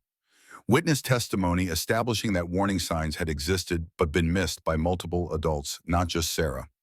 The custody hearing had been scheduled for 46 hours after Palmer's visit, emergency proceeding in family court with Judge Margaret Reeves presiding. Hawk had attended in his dress uniform, the first time he'd worn Marine Corps blues in 15 years. Marcus, Bear, and Jax had done the same. Colonel Morrison had appeared in Army dress uniform that still fit despite 81 years of wear. The courtroom had been smaller than Hawk had expected, wood-paneled walls and fluorescent lighting that made everyone look sick. Sarah had sat at the petitioner's table with Kelly Emma beside her mother, despite Palmer's objection. The child's presence mattered. Judges needed to see who they were deciding for. Palmer had presented her case, first clinical recitation of facts that painted Sarah as negligent parent who'd missed obvious signs. The three prior CPS reports had been entered as evidence documentation that concerns had been raised and insufficiently addressed. The argument had been procedurally sound and emotionally devastating. Kelly had countered with precision that came from 3 decades prosecuting military cases. She'd called Torres first his deputy's uniform, lending credibility, as he'd testified about the arrest, Emma's disclosure, Sarah's immediate cooperation. Then Dr. Kim explaining that Emma's testimony had been consistent and credible, showing no signs of coaching or false memory. Then Dr. Hendricks describing physical evidence consistent with Emma's account. The veterans had testified last, each one presenting different aspect of the protection plan. Bear's EMT background and child safety training, Jax's documentation protocols, and military police experience. Marcus's tactical security planning and Purple Heart showing he'd defended others under fire before. Colonel Morrison's 36 years leading VFW Post 312 and his Korean War Service, demonstrating long-term commitment to community protection. Hawk had been called last, Kelly saving him for maximum impact. He'd walked to the witness stand aware that everything depended on the next 5 minutes that a judge's decision made today would determine whether Emma stayed with her mother or got swallowed by a system that had already failed her 3 times. Kelly's questions had been sharp and purposeful. "Mr. Cole, why did you intervene when Emma approached you?" "I recognize signs of trauma from professional experience. I'm trained in combat medicine and crisis response. The child was in distress. Why not call CPS yourself rather than organizing veteran protection?" CPS had received 3 reports and closed all 3 cases. The system had already failed. I wasn't willing to risk a 4th failure. "What qualifies you to provide protection services?" 2 tours in Vietnam as combat medic, 45 years working with the veterans experiencing trauma, 30 years running VFW programs for at-risk families, and the knowledge that I failed to protect my own sister from similar abuse 30 years ago. I won't make that mistake twice. The last statement had been calculated risk personal disclosure that could seem emotionally compromised or deeply committed depending on how the judge received it. Kelly had coached him to include it. Judges were human. Motivation mattered. Judge Reeves had been 63, 20 years on family court. Bench, mother of 4, grandmother of 7. Her questions had been pointed and skeptical. "Mr. Cole, motorcycle clubs aren't typically known for child welfare advocacy. Why should I believe this is legitimate protection rather than vigilante intervention?" "Your Honor, every man in that rotation has been background checked. Everyone has signed legal documentation taking responsibility for Emma's safety. Every interaction is logged and documented. We're not hiding. We're providing support that the overwhelmed system can't deliver in time to prevent further trauma. And if I deny this petition, if I order Emma into foster care, then we'll respect the court's decision and work within whatever parameters are set. But I'd ask you to consider that Emma disclosed abuse, we responded appropriately, law enforcement acted, and the alleged perpetrator is in custody. Moving Emma now punishes the victim for having the courage to speak. The courtroom had gone silent after that, the kind of quiet that preceded verdicts. Judge Reeves had reviewed documents for what felt like hours, but had been 7 minutes. Then she looked up, her expression impossible to read. "Mrs. Morrison, you made serious errors in judgment. You dismissed your daughter's concerns. You trusted someone you should have questioned. Those failures had devastating consequences." Sarah had started to crumble, hearing the preamble to losing her daughter. "However, the record shows you acted immediately upon disclosure. You've cooperated fully with investigation. You've secured stable employment and housing, and you've accepted support from a veteran organization with documented capability to provide protection." The pivot in tone had been subtle but crucial. "Most significantly, Emma wants to stay with you. That matters. I'm denying CPS's petition for emergency foster care. Custody remains with mother under supervised conditions. VFW Post 312's protection protocols will continue for minimum 60 days subject to review. Ms. Palmer, your office will conduct weekly check-ins. Any concerns get reported immediately. Mr. Cole, if your organization fails to meet the standards you have outlined, here I will revisit this decision." "Understood." "Understood, Your Honor." The gavel had fallen, Emma staying with Sarah. The system working, barely held together by veterans who decided protecting children mattered more than the inconvenience of round-the-clock commitment. Outside the courthouse, Sarah had broken down in a different way, relief instead of despair, her body shaking as the adrenaline that had carried her through testimony finally released. Emma had clung to her mother with the particular desperation of a child who'd come within hours of being separated from the only parent who'd finally believed her. Kelly had pulled Hawk aside, her voice low and urgent. Brennan's going to escalate. He knows the veterans make our case stronger. He'll try to discredit you, break the protection network, isolate Sarah and Emma. Be ready. She'd been correct. The attack had come 24 hours later, but not from the direction anyone had expected. The Millbrook Gazette had published a front-page article that Brennan had clearly fed to a friendly reporter. The headline alone had been "Character Assassination, Motorcycle Gang Involvement Raises Questions in Morrison Abuse Case." The article had painted the veterans as vigilantes who'd surrounded Kyle's truck, prevented him from leaving, possibly coached Emma's testimony. Unnamed sources suggesting Hawk and his crew had history of anti-authority behavior. Innuendo masquerading as journalism. The social media explosion had been worse. Someone had created a Facebook page called Justice for Kyle Morrison that had gained 300 followers overnight. Posts claiming Emma was confused, Sarah was vindictive, the bikers were intimidating witnesses. The comments section had devolved into warfare between people who believed Emma and people who couldn't accept that predators lived among them. Hawk's phone had started receiving calls from numbers he didn't recognize. Most hung up when he answered. A few delivered threats. One had been explicit enough that Jax had documented it, traced the number, filed a police report for harassment and witness intimidation. Sarah's phone had been worse. Calls from Kyle's family members accusing her of ruining a good man's life. Messages calling Emma a liar. Voicemails suggesting Sarah was coaching her daughter for money. The particular cruelty that people deployed when they'd rather blame victims than accept uncomfortable truth. The veterans had responded by tightening security. Marcus had installed cameras at Sarah's apartment, documenting everyone who approached. Jax had created social media accounts to counter misinformation, posting carefully worded corrections that cited court documents and official statements. Tom Hendricks had organized business owners on Main Street to refuse service to anyone making threats against Sarah or Emma. Old-fashioned community accountability. But Brennan's most effective move had been legal rather than social. He'd filed formal harassment charges against Hawk, Marcus, Bear, and Jax, alleging unlawful detention, intimidation, and interference with parental rights. The charges were procedurally weak but strategically brilliant. They forced the veterans to defend themselves, diverting resources and attention. They created optics of criminality that contaminated the narrative. They gave Brennan discovery rights that let him dig into the veterans' backgrounds, looking for anything to undermine credibility. Kelly had taken the harassment case pro bono, her JAG background making her perfect defender for veterans facing bogus legal attacks.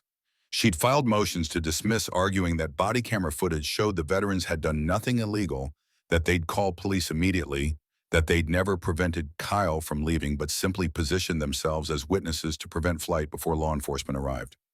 The preliminary hearing had been scheduled for 2 weeks out. Until then, the charges hung over everything, Brennan's strategy working exactly as intended, creating doubt, dividing community, making it harder to maintain the narrative that veterans had heroically protected an endangered child. The breaking point had come on day 12, not from external attacks but internal pressure. Emma had returned to school after a week's absence, Sarah having kept her home during the custody hearing aftermath. The decision to send her back had been difficult, weighing education against exposure, but isolating her seemed worse than reintegration. Bear had driven her to Millbrook Elementary at 07:45, walking her to the entrance, establishing visible presence that said, "This child moves under protection." Emma had gone to her third-grade classroom with the tentative hope of children who wanted to believe things could return to normal. The call had come at 11:47, school counselor's number showing on Bear's phone. Emma had locked herself in a bathroom stall, wouldn't come out, was having what sounded like a panic attack. Bear had arrived within 8 minutes, Marcus 3 minutes behind him as backup. They'd found Emma in the nurse's office, face blotchy from crying hands, shaking the counselor. Mr. Davis looking helpless in the face of trauma his education hadn't prepared him for. It had taken 20 minutes to get the story. Tyler Morrison, Kyle's nephew, 10 years old, and certain his uncle was innocent, had organized a campaign. Liar written on Emma's desk in marker. Other kids whispering accusations during recess. Someone had printed out posts from the Justice for Kyle Facebook page and left them in Emma's cubby. Third-grade warfare using adult weapons. Principal Sharon Mills had been apologetic and ineffective in equal measure, promising to address bullying, implement consequences, monitor the situation. Empty promises from an administrator who meant well, but lacked resources or authority to protect a child caught in the crossfire of community division. Bear had made a decision on the spot, the kind that required no consultation because it was obvious to anyone who understood protection protocols. Emma wasn't returning to school until the trial concluded. Sarah would homeschool with assistance from volunteers. Emma's safety mattered more than curriculum standards. Principal Mills had started to object, mentioning truancy laws and educational requirements, but something in Bear's face had stopped her. Maybe she'd seen the EMT who'd saved 14 lives and failed to save his own daughter.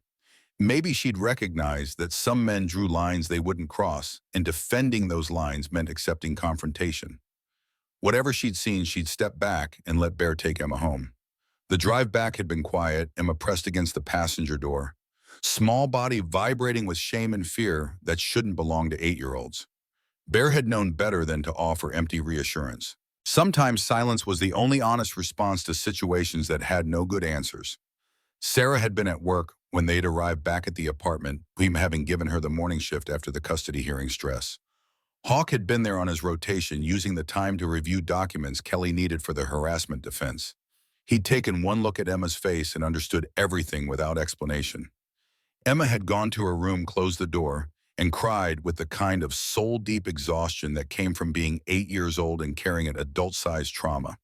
Hawken and Bear had sat in the living room, not talking, two veterans who'd seen variations of this same scene in war zones and stateside and had never gotten used to children suffering for things they hadn't caused. Bear had finally spoken, his voice rough with pain that had nothing to do with Emma and everything to do with his daughter Rebecca, who'd died 5 years ago after her boyfriend had done things Bear had found out about too late.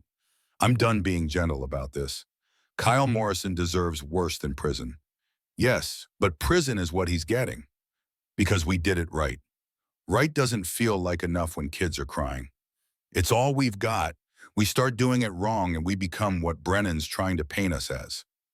Bear had nodded, accepting the logic without embracing it, the eternal frustration of men who'd learned that following rules produce better outcomes than breaking them, but wish the universe would occasionally allow exceptions for people who really deserve summary justice. Hawk's phone had buzzed. Text from Jack's anonymous tip just came in. Woman claims Kyle abused her daughter 10 years ago. Wants to talk.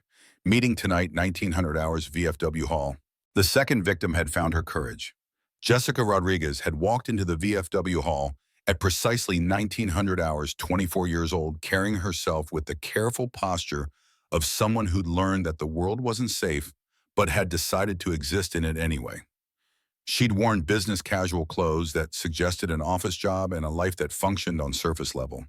Her eyes had told different story, the particular wariness of people who'd survived predators and knew they could be anywhere.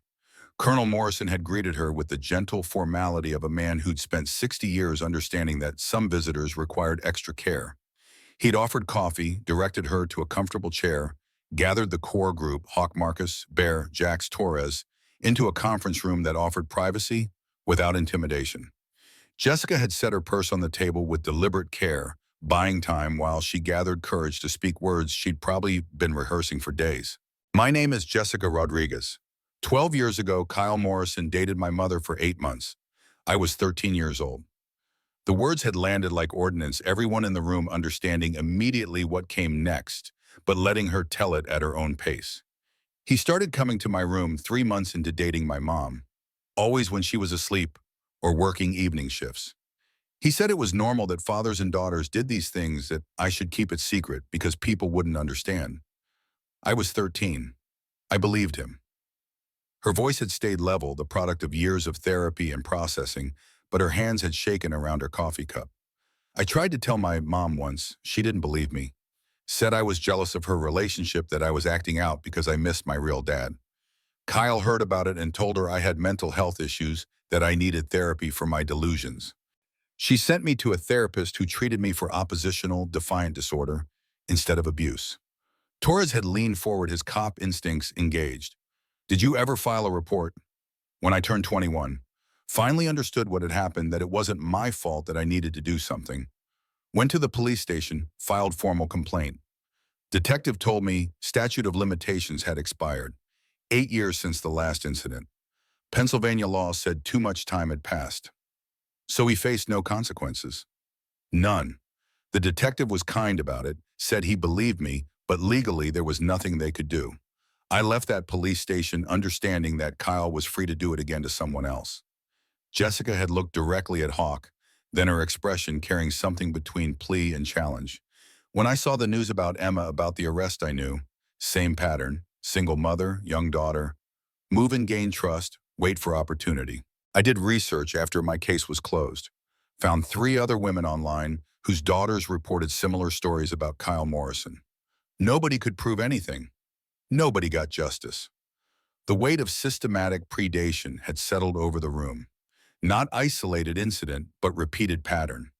Kyle Morrison moving through families like territory, exploiting and escaping, leaving damaged children in his wake, while the system repeatedly failed to stop him. Marcus had asked the question everyone was thinking. Will you testify? If this goes to trial, will you tell your story in court? Jessica had taken a breath, held it, released it slowly. That's why I'm here. My case can't be prosecuted, statute of limitations. But it can establish pattern. Show Emma isn't confused or lying or making things up. Show Kyle Morrison has been doing this for at least 12 years. I'll testify. I'll do whatever it takes to make sure Emma gets the justice I couldn't get. Kelly O'Brien had arrived halfway through Jessica's statement, having been called by Colonel Morrison when the meeting had started. She'd listened to the rest with the focus of a prosecutor who just received gift-wrapped evidence. After Jessica had finished, Kelly had explained how pattern testimony worked. Prior bad acts weren't usually admissible in criminal trials. Juries weren't supposed to hear that a defendant had committed similar crimes before, but Pennsylvania law allowed pattern testimony in sexual abuse cases, especially with child victims, because predators operated systematically. Jessica's testimony would show Emma wasn't an isolated victim, but part of established behavior pattern. This changes everything. Brennan can attack one victim. He can't attack 2 victims with identical stories spanning 12 years, especially when one already reported years ago and gained nothing from coming forward. Jessica had stayed for another hour, providing details, timelines, specific facts that Kelly would need. She'd left with the understanding that she'd just volunteered to have her own trauma examined in public court, cross-examined by an attorney who tried to destroy her credibility, used as weapon in a legal battle that would cost her emotionally regardless of outcome. After she'd gone, the room had been silent for full Minutemen, processing what they had heard and what it meant. Torres had spoken first, his voice carrying the weight of 15 years in law enforcement and the bitter knowledge that the system he'd sworn to uphold had failed catastrophically. 3 other families. He said 3 other women reported similar stories. That's 5 victims we know about. How many more that we don't? Colonel Morrison had answered with the grim certainty of someone who'd commanded men in combat and understood how evil operated when unchecked. Predators don't stop voluntarily. They escalate until they're caught. If Kyle's been doing this for 12 years, Emma isn't victim 5. She's probably victim 15. We just don't know about the others because they never found courage to speak or never found anyone who believed them. The implications had hung heavy. 12 years, multiple families, a system that received reports and closed cases, schools that saw warning signs but didn't act, neighbors who heard things but stayed silent, the collective failure that let one predator operate freely for over a decade. Hawk had felt the familiar rage building, the kind that had no productive outlet, that demanded action, but offered no target except the legal process they were already engaged in. He'd learned in Vietnam that rage without purpose destroyed the person feeling it. The mission was justice, not vengeance. Keep walking that line, even when every instinct screamed for more direct solution. His phone had buzzed. Sarah calling, her voice barely controlled when he'd answered. I just got fired. Linda called, said the diner's getting too many complaints. Customers uncomfortable. Kyle's family threatening boycott. She said she's sorry, but she can't afford to lose business. I'm done, effective immediately. The economic warfare had arrived. Brennan's strategy, working through proxies, make Sarah's life unsustainable. create financial pressure, force her to choose between fighting for justice and keeping food on the table. Hawk had kept his voice steady, projecting calm he didn't feel. Tom's offer still stands. Hardware store job. Start Monday if you want. That's not the point. They're going to destroy me. Every job, every friend, every piece of stability. Because I chose my daughter over silence. Yes, that's how it works. System rewards silence and punishes courage. But you're not alone. We've got your back, and Tom's got a job waiting, and you will survive this because Emma needs you to. The call had ended with Sarah's agreement to meet with Tom the next morning, practical survival overriding emotional devastation. Hawk had texted Kelly about the firing, documenting another incident of retaliation that could potentially become witness intimidation charge if they could prove coordination with Brennan's office. The war had been raging for 12 days. Child rescued predator arrested mother's custody maintained, second victim emerged. But costs were accumulating. Sarah fired. Emma traumatized at school. Veterans facing harassment charges. Community divided. And somewhere in a county jail cell, Kyle Morrison sat with expensive lawyer in growing confidence that the system might still fail to convict him. Day 15 had brought the revelation that changed everything arrived in the form of Deputy Torres walking into the VFW hall at 2100 hours with an expression that combined devastation and determination in equal measure. He'd asked for privacy. Hawk Colonel Morrison Marcus Bear Jackson Kelly had convened in the back office. Torres had stood there for a moment, cop's composure cracking at the edges, father's pain bleeding through professional armor. I need to tell you something about my daughter, Melissa. She's 27, lives in Pittsburgh, works as social worker. I haven't told her about the Morrison case because I didn't want her dragged into it. He'd paused, struggling with words. She called me 2 hours ago, saw the news coverage, said she needed to tell me something she should have said 15 years ago. The understanding had hit Hawk immediately, the pattern emerging with terrible clarity. Torres had continued, his voice breaking on certain words. 15 years ago, Kyle Morrison dated my ex-wife for a year. I was deployed in Iraq for most of it. Melissa was 12, living with her mother. Kyle, he'd stopped, unable to continue for a moment, a father confronting his worst nightmare retroactively. Kyle abused her, repeatedly, for 8 months. She never told anyone. Not her mother, not me. She was ashamed, scared. Thought if a cop's daughter couldn't be safe, what did that say about her? The silence in that office had been absolute, the kind that preceded volcanic eruptions or building collapses. She kept a diary, detailed entries, dates, times, specific descriptions. Saved it all these years in a safe deposit box. She wants to testify, wants to give Emma what she never got, justice. Kelly's legal mind had engaged, immediately processing the implications. Contemporaneous written documentation from a law enforcement officer's daughter. That's not just pattern testimony. That's evidence that would survive any challenge. Brennan can't dismiss that. Torres had pulled a key from his pocket, set it on the desk. Safe deposit box, Bank of Pennsylvania downtown branch. Melissa authorized me to retrieve the diary. She's driving down from Pittsburgh tomorrow to meet with you, give full statement, prepare testimony. The pieces had clicked together. 3 victims, spanning 15 years. 2 with delayed reporting, explained by shame and fear. 1 with physical diary evidence proving contemporaneous disclosure. Patterns so clear that even the most skeptical jury would see it. Brennan's strategy had been to destroy Emma's credibility, paint her as confused child coached by vindictive mother and vigilante bikers. That strategy required isolating Emma, making her the single source of accusation. 3 victims shattered that isolation completely. Colonel Morrison had stood moved to Torres, placed a hand on the deputy's shoulder with the gravity of one combat veteran acknowledging another's pain. Ray, I'm sorry. For your daughter, for what you didn't know, for having to learn this now. Torres had nodded, unable to speak for a moment, the cost of this revelation still settling into his bones. Hawk had understood something in that moment that he'd seen before in military units. This wasn't just about protecting Emma anymore. This was about 3 daughters who'd been failed by systems designed to protect them. This was about fathers who'd unknowingly let predators into their homes. This was about mothers who trusted wrong men. This was about collective failure that could only be redeemed through collective action. The mission parameters had expanded. Not just one child's justice, but three victims' vindication. Not just one predator's conviction, but systemic change that prevented this from happening to victim 16.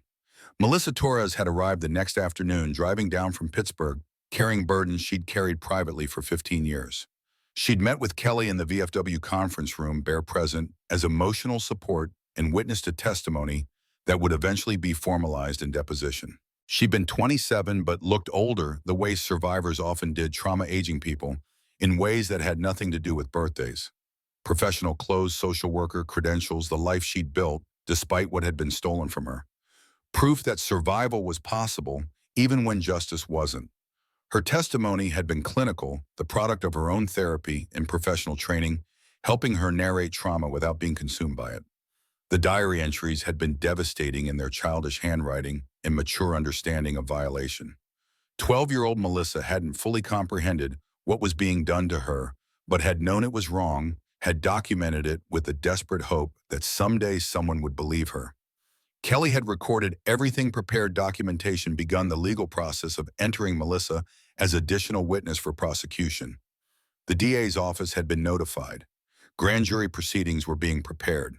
The case against Kyle Morrison was becoming airtight, but sitting in the VFW hall that evening, watching Melissa cry through her testimony while her father stood outside, unable to bear witness to his own failure, Hawk had understood that legal victory wouldn't erase what had been lost. 3 childhoods, 15 years of silence, countless other victims who'd never found courage to speak. Emma Morrison would get justice. Jessica Rodriguez would get validation. Melissa Torres would get vindication. But none of them would get back what had been stolen. That night, alone in his apartment above the shop, Hawk had pulled out the photograph of his sister Kimberly again. Looked at her laughing face, frozen at age 16, 3 years before everything had fallen apart. He'd made a promise 2 weeks ago. Save Emma when he couldn't save Kimmy. That promise had expanded to include Jessica and Melissa, and however many others existed in the shadows, unnamed victims of a predator who'd operated freely for too long. The trial was coming. Brennan would bring every weapon in his considerable arsenal. The defense would be vicious and personal and designed to destroy 3 women who'd already been destroyed once. The veterans would hold the line, providing protection and support and witness to courage that most people would never need to display. But tonight, day 16 in a war that would last months, Hawk allowed himself one moment of grief for all the children who'd spoken and not been heard, who'd reached out and found emptiness, who'd carried secrets that crushed them because the adults who should have protected them filed. Then he set Kimberly's photograph back on the nightstand, turned off the light, and prepared for tomorrow's battles. The mission continued. Emma, Jessica, and Melissa needed warriors who wouldn't quit regardless of cost. Some wars you fought for victory. Some you fought because the alternative was unthinkable. This was the second kind. The VFW hall had been converted into something between war room and sanctuary, tactical planning meeting, emotional support, in the space where veterans gathered to remember battles they'd survived. 3 weeks before trial, Kelly O'Brien had commandeered the main conference room, covering walls with timelines and witness lists and anticipated defense strategies. The smell of old coffee and older memories mixed with new purpose as she'd outlined what came next. Emma Morrison sat in a chair designed for adults' feet, not quite reaching the floor, flanked by her mother and a woman she'd met yesterday who told her they'd both survived the same monster. Jessica Rodriguez had driven from her apartment in Philadelphia for this preparation, understanding that her presence mattered almost as much as her testimony. Melissa Torres sat across the table, having taken leave from her social work job in Pittsburgh, her father standing behind her with the protective posture of a man trying to prevent harm 15 years too late. Kelly had started with the hardest truth, her voice carrying the authority of someone who'd prosecuted enough abuse cases to know that honesty served victims better than false comfort. Emma, you're going to have to tell your story again, in a courtroom, with Kyle sitting 15 feet away. His lawyer is going to ask you questions designed to confuse you, to make you doubt yourself, to make you seem unreliable. It's going to be the hardest thing you've ever done. Emma's voice had come out small but steady. 9 years old now, 3 months of therapy having taught her that speaking truth was strength even when it hurt. Will people believe me this time? Some will, some won't. That's why we prepare. So you know exactly what to expect and how to handle it. The preparation had been systematic, almost military in structure. Kelly had transformed the VFW hall into a mock courtroom, complete with witness stand and jury box filled with volunteers, veterans' wives who'd raised children and understood what believing victims required. The goal wasn't to rehearse scripted answers, but to desensitize Emma to the environment, make the courtroom feel familiar instead of threatening. Week 1 had focused on building confidence through friendly questioning. Kelly playing prosecutor, asking general questions, while Emma practiced speaking clearly, making eye contact, admitting when she didn't remember details rather than guessing. The volunteers had played attentive jury, offering encouraging smiles, showing Emma that telling truth could result in being heard rather than dismissed. Week 2 had shifted to cross-examination preparation, Kelly adopting Brennan's anticipated tactics, suggesting Emma was confused, implying her mother had coached her, questioning whether she understood the difference between appropriate affection and abuse. The questions had been brutal by design, Emma crying through some sessions, but learning that tears didn't invalidate truth, that emotional responses were normal and acceptable. Hawk had watched from the back of the room during these sessions, his presence requested by Emma, who'd said she felt safer when he was there. He'd seen combat veterans break under interrogation techniques gentler than what Kelly was deploying, but Emma had kept returning, kept practicing, kept finding strength in repetition that transformed unknown terrors into manageable challenges. Jessica and Melissa had undergone similar preparation, though their sessions had been separate and more abbreviated. Adult witnesses required different handling, but Kelly had been thorough about warning them that Brennan would attack their credibility question. Their timing suggests financial motives or attention-seeking behavior. Both women had survived their respective preparation sessions with the grim determination of people who had already endured worse and refused to be broken again. The strategy session had come on week 3, Colonel Morrison, presiding over a council that included Kelly Torres, the Corps Veteran Unit Tom Hendricks, and Judge Reeves's law clerk, who'd been willing to provide unofficial guidance on what the judge would allow.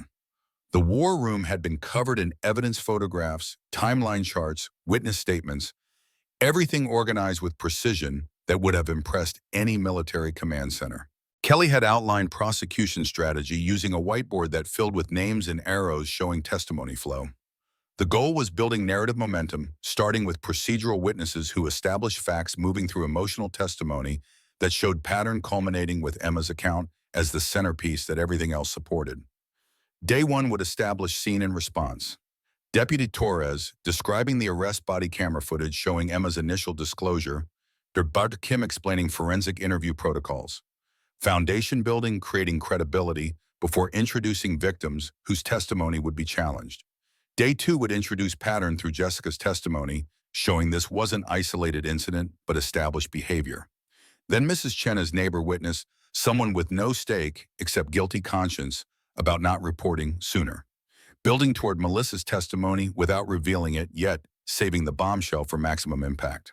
Day 3 would be Melissa, the daughter of a cop, testifying about abuse that happened under her father's roof while he'd been deployed protecting strangers overseas.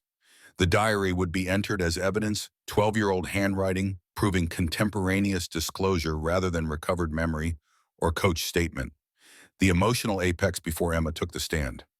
Day 4 would belong to Emma, the victim whose courage had started everything. Kelly had been frank about this being the most critical testimony, the moment when jury would either embrace Emma's truth or retreat into doubt that let them avoid uncomfortable conclusions about predators who looked like neighbors and coached Little League. Marcus had asked the tactical question that everyone had been thinking. What's Brennan's play? He's too smart to just attack the victims head-on. That'll make him look like he's bullying children. Kelly had smiled without humor, the expression of someone who'd faced opponents like Brennan before and understood their playbook. He'll go after credibility through suggestion rather than direct attack. Imply Emma's confused rather than calling her a liar. Question timing rather than accusing Jessica and Melissa of fabrication. Paint the veterans as vigilantes who manipulated the situation. Create doubt through insinuation. Let the jury do the work of dismissing testimonies without him having to say the ugly parts out loud. How do we counter that? By being prepared for every angle, by having Emma stay calm under pressure, by showing that 3 victims with identical stories across 15 years isn't coincidence, and by trusting that at least some jurors will have the courage to believe children over comfortable denial. The meeting had adjourned with assignments distributed, everyone clear on their role. Hawk had been given oversight of witness transport and security, ensuring Sarah, Emma, Jessica, and Melissa got to courthouse safely each day without harassment. Marcus would coordinate with Torres on evidence chain of custody. Bear would handle emotional support, his EMT training, and gentle presence, making him ideal for managing stress responses. Jax would document everything, creating backup records in case official documentation somehow disappeared. Colonel Morrison had stayed after the others left, alone with Hawk in the conference room that still smelled like strategy and coffee.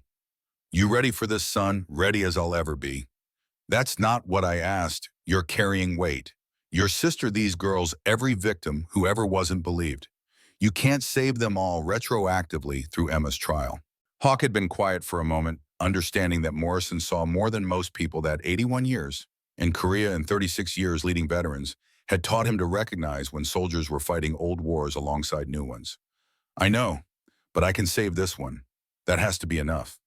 "Will it be if the jury acquits, if Brennan wins, if Emma goes through this hell, and Kyle walks free?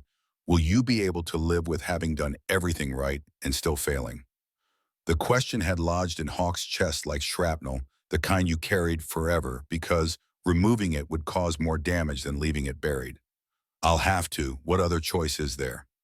Morrison had nodded, satisfied that Hawk understood the stakes included his own sanity and wasn't pretending otherwise. "Then let's make sure Emma wins, for her sake and maybe for your sister's memory." The night before trial, Hawk had taken the overnight security rotation at Sarah's apartment, positioned in the living room with clear sight lines to both entrances and Emma's bedroom door. The protocol had become routine over 3 months, veterans rotating through documenting incidents, maintaining presence that said this family moves under protection. Emma had appeared in her doorway at 0200 hours, small figure, in pajamas covered with cartoon characters, unable to sleep, despite exhaustion that showed in the shadows under her eyes. Hawk had gestured to the couch beside him, not making her ask for company. She'd sat down carefully, maintaining distance, but close enough to feel protected. "Can't sleep. I keep thinking about tomorrow, about having to see him again." "That's normal. Fear means you understand what's at stake, means you're smart, not weak." "What if I mess up? What if I say something wrong and they don't believe me?" Hawk had chosen his words with the care of someone who understood that what he said now would matter more than any preparation session. "You won't mess up. But even if you stumble, even if you cry, or get confused or need breaks, that doesn't make your truth less true. You're 9 years old, Emma. You're not supposed to be perfect under pressure. You're supposed to be honest. That's all anyone can ask." "Mr. Hawk, did you ever have to do something really scary in the war?" "Every single day." "How did you make yourself do it?" He'd looked at her, then this child who'd been forced to develop courage most adults never needed, and had felt the weight of answering honestly. "I remembered why I was fighting. Wasn't for medals or country or anything grand like that. Was for the guys next to me, for the people back home who couldn't defend themselves. You're doing the same thing tomorrow. You're fighting for every little girl Kyle might hurt next if someone doesn't stop him. You're a soldier, Emma. You just don't wear a uniform." She'd been quiet for a moment, processing that comparison, trying it on to see if it fit. "When it gets scary tomorrow, when I want to run away, can I look at you? I'll be right there in the back row. Same place I've been at every hearing. You look at me, I'll nod, and you'll remember you're not alone. Deal?" "Deal." Emma had stayed on the couch for another hour, not talking, just existing in the same space as someone who believed her without requiring constant reassurance. Eventually, she'd fallen asleep there, and Hawk had covered her with a blanket while maintaining his security position, protecting both the physical space and the trust that had developed between a child survivor and an old warrior who'd finally found a battle worth fighting. Millbrook County Courthouse dated back to 1887. Stone facade and copper roof oxidized to green patina, the kind of building designed to project permanence and authority. The courtroom on the second floor had been modernized over decades but retained original wood paneling and high ceilings that made voices echo. Judge Patricia Mendez presided from an elevated bench, 63 years old and 20 on family court, her reputation for thoroughness, earning respect from prosecutors and defense attorneys equally.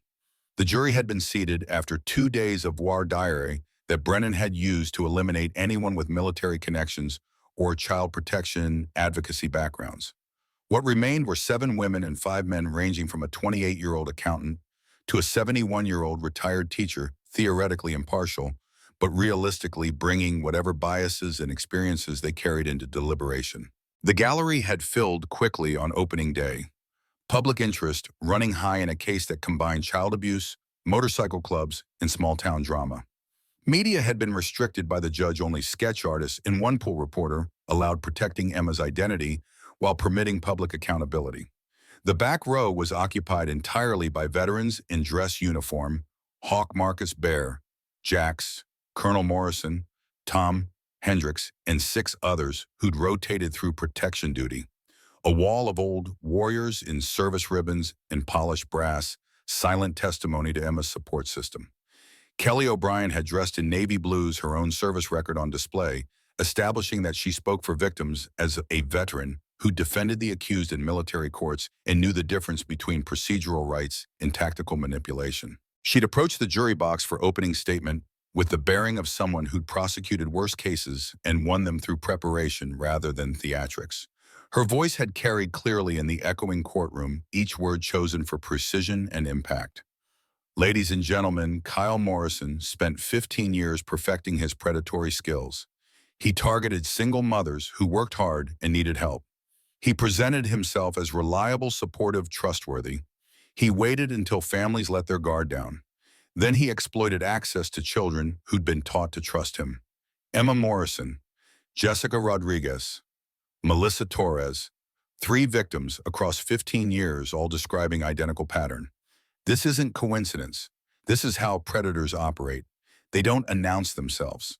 They infiltrate, and they rely on communities choosing comfortable denial over uncomfortable truth. She'd paused, making eye contact with each juror, ensuring they understood this case would require courage from them as much as the victims. You will hear from Emma Morrison, 9 years old, who found the bravery to speak when her own mother initially dismissed her concerns. You'll hear from 2 women who survived Kyle Morrison's abuse years ago and are testifying to prevent victim number 4. You'll hear from law enforcement medical experts, forensic specialists. And you'll hear from defense attorney Robert Brennan, who will try to convince you that 3 children across 15 years all confused appropriate affection with abuse. That's not reasonable doubt. That's choosing comfort over justice. Brennan had risen for his opening statement with the smooth confidence of someone who'd been practicing law longer than most of the jurors had been alive. 61 years old, expensive suit, silver hair, styled to suggest distinguished authority. He'd positioned himself not as defender of predator, but protector of justice system that required burden of proof. His voice had been measured, reasonable, inviting jurors to embrace skepticism as wisdom rather than cruelty. Innocent until proven guilty. Those words aren't just legal formula. They're protection against mob mentality. Kyle Morrison is innocent. He maintains his innocence. And the state must prove guilt beyond reasonable doubt. Not beyond some doubt, beyond reasonable doubt. You will hear from an 8-year-old child, now 9, who struggles to distinguish fantasy from reality. Her teachers will testify to this. You'll hear from 2 women who waited years to suddenly remember abuse, conveniently timing their accusations after seeing media coverage. And you'll hear from a motorcycle club that surrounded my client's vehicle, prevented him from leaving, and possibly coached testimony to validate their vigilante intervention. By trial's end, you'll have reasonable doubt. And when you do, you must acquit. The opening statements had set the battlefield, Kelly establishing pattern and courage, Brennan establishing doubt and procedure. What came next would determine which narrative prevailed. Deputy Torres had taken the stand first, his uniform carrying weight that civilian clothes couldn't, his testimony methodical recitation of response protocol. He described arriving at scene, conducting preliminary interview with Emma, observing 4 veterans in protective positions around the child without physically restraining Kyle Morrison. The body camera footage had been played, grainy video capturing Emma's voice, saying those 3 devastating words, "He touched me." Brennan's cross-examination had been sharp, trying to establish that the veteran's presence had been intimidating, that Emma might have been coached during the 4 minutes before Torres arrived. But Torres had held firm, his military background, giving him comfort under hostile questioning. His testimony, supported by video evidence that showed timeline, didn't allow for coaching. Dr. Rachel Kim had followed explaining forensic interview protocols designed specifically to prevent false allegations. She described using anatomically correct dolls, asking open-ended questions, documenting Emma's body language and emotional responses. Her professional opinion had been unequivocal. Emma's testimony showed all markers of truthful disclosure and none of coached fabrication. Brennan had attacked her credentials during cross-examination, suggesting forensic child psychology was soft science prone to confirmation bias. But Dr. Kim had been prepared, citing peer-reviewed research and her 15 years experience interviewing hundreds of children, her credibility surviving the assault. Mrs. Eleanor Chen had been the day's emotional centerpiece, 73 years old, and carrying guilt about her own inaction. Her testimony about hearing crying through shared walls had been devastating in its simplicity. When Kelly had asked why she hadn't reported earlier, Mrs. Chen's answer had resonated through the courtroom. "I was afraid. I told myself it wasn't my business. I was wrong. I will regret that cowardice for the rest of my life." Brennan had tried to suggest her hearing was impaired by age, that she couldn't distinguish nightmare crying from other crying through walls. Mrs. Chen had looked at him with the kind of quiet strength that came from having survived worse things than lawyers' condescension. "I raised 4 daughters in Korea during war. I know sound of child in pain. That was sound I heard." The jury had absorbed her testimony with visible emotion, 2 women in the front row wiping tears. First day had ended with prosecution establishing credible foundation, Brennan's attacks landing but not destroying. Day 2 had opened with Jessica Rodriguez, 24 years old, business casual attire, carrying herself with the careful composure of someone who'd spent years in therapy learning to function despite trauma. Kelly had walked her through testimony, methodically establishing timeline, describing Kyle's identical pattern 12 years earlier, explaining why she'd waited to report and why she was testifying now. The courtroom had been silent, as Jessica had described abuse in clinical terms, emotional distance, protecting her from breaking down. When Kelly had asked why she was subjecting herself to this testimony, when her own case couldn't be prosecuted, Jessica's answer had been directed at Emma sitting at the prosecution table. "So she knows she's not alone. So she knows adults believe her. So Kyle Morrison doesn't get to do this to victim number 4. Brennan's cross-examination had been brutal in its precision, attacking timing, questioning why she'd waited 8 years to report, suggesting she'd seen news coverage and fabricated matching story for attention or money. But Jessica had been prepared, her responses calm and consistent, her credibility holding under assault that would have destroyed less prepared witnesses. "Mr. Brennan, I gained nothing from being here except more pain. My case is past statute of limitations. I can't sue. I can't get compensation. I'm here because preventing future victims matters more than protecting myself from your questions." The jury had clearly been moved, several members taking notes during her testimony, their body language suggesting belief rather than skepticism. Day 3 had brought the bombshell that Kelly had been building toward. Melissa Torres had been sworn in at 0900 hours, 27 years old, social worker credentials establishing her as professional whose job required recognizing abuse. The gallery had buzzed when Deputy Torres had stood in the back row, his presence suggesting personal connection that became clear once Kelly had established Melissa's identity as his daughter. The testimony had been methodical establishment of facts. 15 years ago, Kyle Morrison dating Melissa's mother, 8 months of abuse while Torres had been deployed in Iraq. Melissa's silence born from shame and misplaced responsibility. The decision to keep a diary because she'd needed someone to believe her, even if only pages of a book. Kelly had entered the diary as evidence, defense objections overruled because Pennsylvania law permitted contemporaneous documentation in child abuse cases. The courtroom had been silent as Kelly had read selected entries aloud, 12-year-old handwriting, describing violations in child's vocabulary that somehow made them more devastating than clinical terms would have been. Brennan had objected repeatedly, arguing the diary was prejudicial, that its authenticity couldn't be verified, that it should be excluded. Judge Mendez had overruled each objection, her expression suggesting she'd read the diary during pre-trial review and understood its evidentiary value. Melissa's direct examination had concluded with Kelly asking why she'd never reported to her father, a cop with resources to investigate and prosecute. "I thought if a deputy's daughter couldn't be safe in her own home, what did that say about me? I thought I must have done something to make it happen. I didn't understand until therapy as an adult that predators target vulnerability, that Kyle chose me because my dad was deployed and my mom was overwhelmed. By then, legally, it was too late. The jury had been watching Deputy Torres during this testimony, seeing a father learning details he'd never known, watching him maintain composure through training and discipline, while his daughter recounted abuse that had occurred under his roof. The emotional impact had been visceral, several jurors openly crying. Brennan's cross-examination had been notably gentler than with Jessica, perhaps recognizing that attacking a cop's daughter would backfire with a jury already emotionally invested. He tried to suggest recovered memory that 15 years had distorted recollection. But Melissa had produced the diary contemporaneous evidence that couldn't be dismissed as false memory. This isn't recovered memory, Mr. Brennan. This is documented history. I wrote these entries when I was 12 years old. They've been in a safe deposit box for 15 years. They're not reconstruction. They're record.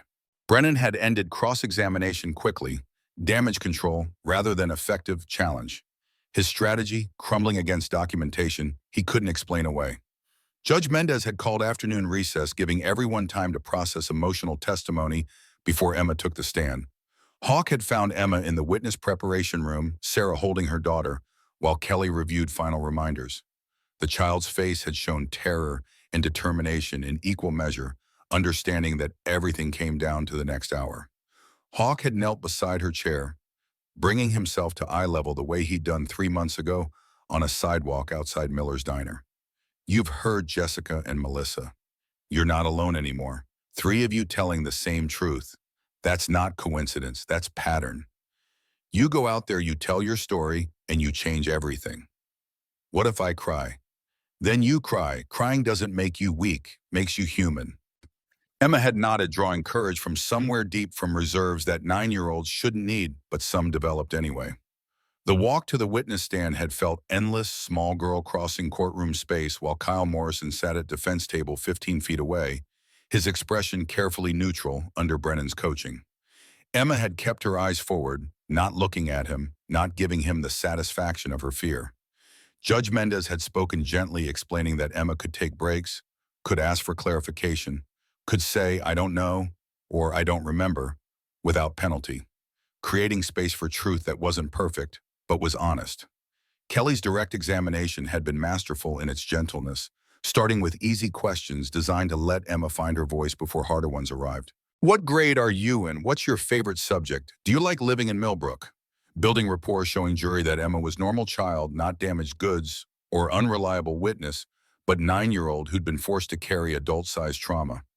The transition to difficult testimony had been gradual, Kelly's voice never losing its gentle quality even as questions became harder.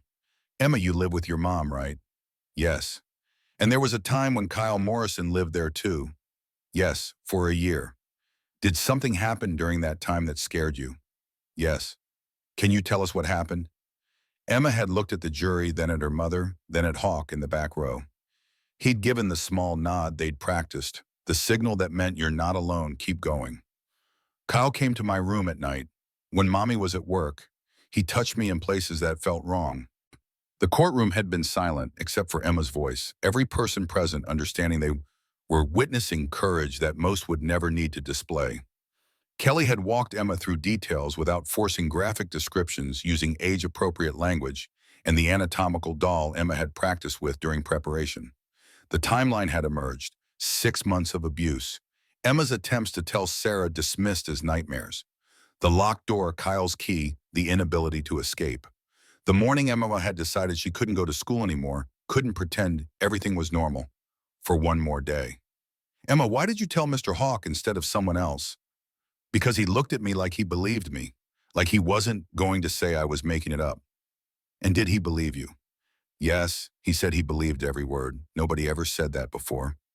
Kelly had concluded direct examination, giving Emma a moment to breathe before Brennan's cross-examination began. The defense attorney had approached the stand with calculated friendliness, his voice gentle in the way that preceded attack. Emma, you have a good imagination, don't you? Sometimes. You like to make up stories. For fun, not about this. But you do sometimes tell stories that aren't true. Emma had looked confused, the distinction between creative play and testimony blurring under Brennan's questioning exactly as he'd intended. I make up stories about princesses and dragons, not about Kyle hurting me. How do we know which stories are real and which are imagination? Kelly had objected, argumentative sustained. But the seed had been planted, Brennan suggesting to the jury that Emma couldn't distinguish fantasy from reality. He'd continued in this vein, never directly calling Emma a liar, but implying confusion, suggesting her mother had influenced her testimony, pointing out that she'd spent time with the veterans who might have coached her. Each question designed to create doubt without appearing to bully a child. Emma had started crying halfway through, overwhelmed by questions that twisted her words and suggested she was wrong about her own experiences. Judge Mendez had called recess, giving Emma time to recover. In the witness room, Sarah had held her daughter, while Kelly had reminded her that tears were normal, that she was doing great, that just a few more questions remained. When they had returned to the courtroom, Emma had looked directly at Brennan with expression that combined fear and defiance. "Mr. Brennan, I'm not confused. I'm not making this up. Kyle Morrison hurt me. I know the difference between stories and what really happened. What happened was real." The spontaneous statement had broken through Brennan's careful strategy, Emma's voice carrying conviction that rehearsed answers never could.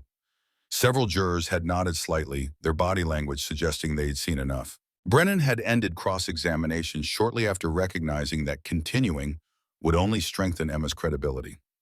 Kelly's redirect had been brief, just one question. "Emma, is everything you've told us today the truth?" "Yes, all of it." The direct simplicity had been more powerful than any elaboration. Emma had been excused, walking from the stand with the exhausted relief of someone who'd survived ordeal that should never have been required. The prosecution had rested. Brennan had moved for directed verdict, arguing insufficient evidence, motion denied. The defense had called two witnesses, a child psychologist who'd never met Emma, but testified about false memories, and Kyle's sister claiming her brother couldn't possibly be guilty. Both had been shredded on cross-examination, their testimony feeling hollow after three victims had described identical abuse patterns. Kyle Morrison had not testified, exercising his Fifth Amendment right against self-incrimination. The jury would be instructed not to consider his silence, but human nature made that impossible. Innocent men usually told their side. Silence suggested guilt. Closing arguments had come on day 5. Kelly and Brennan, each given 90 minutes to make final case. Kelly had stood before the jury with the bearing of someone who'd served in uniform and knew what defending the innocent truly meant. Three victims, 15 years, identical pattern. Kyle Morrison targets single mothers with young daughters. He infiltrates families. He waits until trust is established. Then he exploits that trust to abuse children who've been taught he's safe. Emma Morrison told you what happened. Jessica Rodriguez told you what happened to her. Melissa Torres told you what happened to her, and she wrote it down when she was 12 years old, proving this isn't recovered memory or fabrication. 12-year-old Melissa documented abuse in real time. That diary exists. You've seen it. You've read it. You can't explain that away as coaching or confusion or vindictive mothers. That's contemporaneous evidence of systematic predation. The defense wants you to believe 3 children across 15 years all confused appropriate affection with abuse. That's not reasonable doubt. That's impossible coincidence. But believe Emma, believe Jessica, believe Melissa, hold Kyle Morrison accountable. Brennan had countered with appeal to procedure over emotion. His closing argument focused on burden of proof and reasonable doubt rather than defending Kyle's character. The state must prove guilt beyond reasonable doubt, not beyond some doubt, beyond reasonable doubt. You've heard from a 9-year-old child with documented behavioral issues. You've heard from 2 women who waited years to report, timing their accusations after media coverage made their stories financially and socially valuable. You've heard from motorcycle club members who surrounded my client before police arrived, creating an environment of intimidation. Can you be certain beyond reasonable doubt? If you can't, you must acquit. That's not defending predators. That's defending the system that protects all of us from false accusations. The jury had deliberated for 8 hours across 2 days, deliberation extended by one holdout who'd eventually been persuaded by weight of evidence. When they'd filed back into the courtroom at 1847 hours on day 7, their faces had been grim with the burden of judgment they'd been required to deliver. The foreman had been the retired teacher, 71 years old, grandmother of 5, someone who'd spent career around children, and presumably knew what truth looked like. Judge Mendez had addressed her formally. Madam Foreperson, has the jury reached a verdict? We have your honor. What say you? The moment had stretched, time dilating the way it did when everything balanced on razor's edge. Emma had gripped Sarah's hand. Hawk had barely breathed. The entire courtroom had been suspended in anticipation of words that would define justice or failure. On count one, sexual abuse of a minor in the first degree, we find the defendant guilty. Sarah had collapsed forward, sobbing into her hands. Emma had looked confused for a moment, not understanding what guilty meant, until her mother had pulled her close and whispered that it meant people believed her, that Kyle was going to prison, that she was safe now. The foreman had continued through all counts, continuous sexual abuse, endangering welfare of child lewd acts with a minor guilty on every charge. Kyle Morrison's face had gone white, his expensive lawyer unable to prevent the verdict that three victims' courage had delivered. The gallery had erupted, Judge Mendez gaveling for order, bailiff moving to remove Kyle from the courtroom. In the back row, 20 veterans had stood at attention, military precision, honoring the courage of three young women who'd spoken truth despite every pressure to stay silent. The sentencing hearing had come 2 weeks later, procedural necessity that gave everyone time to process the verdict's implications. Kelly had prepared victim impact statements from all three women, each one choosing to read their own, rather than having Kelly deliver them. Emma's statement had been shortest, 9-year-old vocabulary expressing truths that didn't require complex language. Kyle made me scared in my own house. He made me think nobody would believe me. But Mr. Hawk believed me, and the jury believed me. I'm not scared anymore because Kyle is going to jail and can't hurt other kids. Jessica's statement had been longer, addressing not just her own abuse, but the years of silence that had followed. I thought I was alone for 12 years. I thought reporting would destroy my family and accomplish nothing. Seeing Emma's courage gave me courage. Testifying was the hardest thing I've ever done. But knowing Kyle Morrison will be held accountable makes it worth every minute of pain. Melissa's statement had been directed partly at her father, still processing his own guilt about not knowing what had happened under his roof. I don't blame my dad for not knowing. Predators are skilled at hiding. Kyle Morrison chose me because my father was deployed, because my mother was overwhelmed, because I was vulnerable. He calculated every move.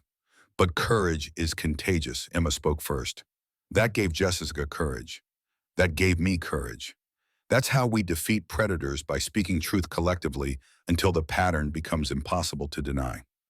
Judge Mendez had listened to all three statements before turning to Kyle Morrison, with expression that showed she'd judged thousands of defendants and knew which ones felt genuine remorse versus which ones only regretted getting caught. Mr. Morrison, you exploited your position as stepfather to perpetrate crimes against a vulnerable child. The evidence showed this wasn't an isolated incident, but established patterns spanning at least 15 years. 3 victims testified against you. 1 provided contemporaneous documentation written when she was 12 years old. You showed no remorse. You forced these young women to endure trial rather than accepting responsibility. I'm sentencing you to 20 years in state prison with no possibility of parole for 18 years. You will be registered as sex offender for life. Additionally, I'm recommending you serve your sentence in general population rather than protective custody. Sometimes natural consequences serve justice better than legal ones. The final comment had been unusual for a judge, but Mendez's meaning had been clear. In prison, child predators occupied the lowest tier, often targeted by other inmates who maintained their own code of justice. Kyle Morrison would spend 20 years looking over his shoulder, vulnerable in ways his victims had been vulnerable. The bailiff had led him from the courtroom in shackles, Kyle's family members crying in the gallery, his sister still insisting on his innocence, despite overwhelming evidence. Some people would never believe, because belief required accepting uncomfortable truths about people they'd thought they knew. Outside the courthouse, media had been waiting for statements. Kelly had handled it professionally, thanking the jury for their service, praising the 3 victims for their courage, acknowledging the veteran network that had provided support. She'd been careful not to gloat, recognizing that justice delivered wasn't the same as damage undone. Sarah had declined to speak to reporters, protecting Emma from further exposure, but she'd stood on the courthouse steps with her daughter and allowed photographs that would run in newspapers across the state. Mother and daughter who'd survived hell and come through the other side intact, if not undamaged. The celebration at the VFW Hall that evening had been subdued veterans understanding that victory in court didn't erase trauma or restore stolen childhoods. But there had been satisfaction in knowing they'd held the line, that Emma had received justice, that Jessica and Melissa had been denied, that Kyle Morrison would spend the next 2 decades paying for crimes he'd committed freely for too long. Colonel Morrison had raised a toast, his 81-year-old voice carrying the weight of authority earned through decades of service. To Emma, Jessica, and Melissa, 3 warriors who fought a battle most people will never understand and won against odds that defeat most victims. To the jury who had courage to believe children over comfortable denial. And to every veteran here who remembered that our oath to protect doesn't expire when we leave uniform. They drunk to that coffee and soda rather than alcohol because half the room was in recovery from various demons, the substance mattering less than the solidarity. 6 months after sentencing, life in Millbrook had found new rhythm. Not normal, nothing would ever be normal again, but functional. Emma attended online school through a program designed for children with medical or safety needs, her education continuing without exposure to bullies or the children of people who still believed Kyle was innocent. She saw Dr. Rebecca Stein twice a week for therapy, processing trauma in age-appropriate ways, learning that survival was possible even when scars remained. Sarah worked full-time at Tom Hendricks's hardware store, her hours flexible enough to be present when Emma needed her, her income stable enough to provide security they'd lacked before. She'd filed for divorce from Kyle Morrison, the proceedings uncontested, because he'd had no legal grounds to object from prison. The house they'd shared had been sold, proceeds divided according to prenuptial agreement Kyle's lawyer had once insisted on. Sarah and Emma lived in a small apartment now, but it was theirs, no predator hiding behind husband's mask. The Veterans Protection rotation had scaled back, but not disappeared. Hawk still stopped by twice a week, ostensibly checking on Emma's homeschooling progress, but really just maintaining connection that had become something like family. Marcus had taught Emma basic motorcycle maintenance mechanical skills, giving her a sense of competence and control. Bear had trained her in basic first aid practical knowledge, deployed with his characteristic gentleness. Jax had started a journal project with her, documenting not just trauma, but recovery, creating narrative that showed she was more than what had been done to her. Jessica Rodriguez had returned to Philadelphia, but visited quarterly, her presence reminder to Emma that survival led to functional adulthood. She'd completed her social work degree, specializing in child advocacy, converting her own experience into professional capability to help others. She testified before the state legislature about statute of limitations reform, her advocacy contributing to new law that extended reporting windows for child abuse victims. Melissa Torres had launched a nonprofit called Pattern Recognition, dedicated to training teachers, coaches, and community members to identify signs of systematic child abuse. She'd become public speaker, her law enforcement father often appearing alongside her, both of them converting their personal failure into systemic change. The organization had reached 47 schools across Pennsylvania in its first 6 months, training thousands of adults in warning signs they'd previously missed or dismissed. Deputy Torres had been promoted to detective, assigned to the newly created Child Abuse Investigation Unit that the Morrison case had convinced county leadership was necessary. His first case had been successful prosecution of a youth pastor who'd been abusing altar boys for 3 years. Pattern Torres had recognized from his daughter's testimony, helping him identify identical grooming behaviors. Kelly O'Brien had taken on 3 more child abuse cases pro bono, her victory in the Morrison trial, establishing her reputation as attorney who could navigate the unique challenges of prosecuting abuse when victims were children and evidence was often limited to testimony. 2 of those cases had already resulted in convictions. The third was pending trial. Colonel Morrison had formalized the VFW's protection protocol, creating training program and policy manual that could be replicated by other posts. 17 VFW halls across 5 states had adopted the program, veterans finding new mission in protecting vulnerable children. The program had intervened in 22 suspected abuse situations in 6 months, 12 resulting in arrests, 3 in successful prosecution. Miller's Diner had started hosting monthly support group meetings for abuse survivors, Linda Martinez providing space and coffee, while Dr. Stein facilitated discussions. The meetings drew 8 to 15 people regularly, ages ranging from teenagers to elderly adults. all of them finding comfort in community that understood trauma without requiring explanation. Millbrook itself had changed in ways subtle and significant. The Justice for Kyle Morrison Facebook page had been shut down after he'd been convicted, though some members had continued insisting on his innocence. But the majority opinion had shifted the trial evidence too overwhelming to deny. 3 victims with corroborating stories, physical evidence expert testimony, and contemporaneous diary documentation had broken through the comfortable denial that initially protected the predator. The town had held a community meeting 2 months post-trial, addressing the systemic failures that had allowed Kyle to operate freely despite multiple warning signs. The school district had implemented new mandatory reporting procedures with consequences for administrators who failed to act on concerns. Tapes had received budget increase in additional training staff. The police department had created dedicated child abuse investigation unit. Hardware stores had started carrying door locks that children could install themselves. Practical safety measure Tom Hendricks had suggested and funded personally. None of it erased what had happened.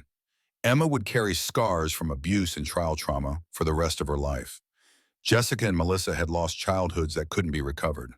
Other victims who'd never spoken would continue suffering in silence, their courage not yet matching Emma's example. But something had shifted. Millbrook had been forced to confront uncomfortable truth that predators weren't monsters hiding in shadows, but people who looked like neighbors and coached Little League and married your waitress. That realization had made the town less comfortable but more vigilant, less naive but more protective. On an afternoon in late April, Hawk had taken Emma to the park, where Bear coached a kids' soccer team. She'd been cleared by Dr. Stein to try group activities again, her therapy progress suggesting she was ready for supervised peer interaction. Hawk had stayed on the sidelines, not hovering, but present, his role shifting from bodyguard to mentor.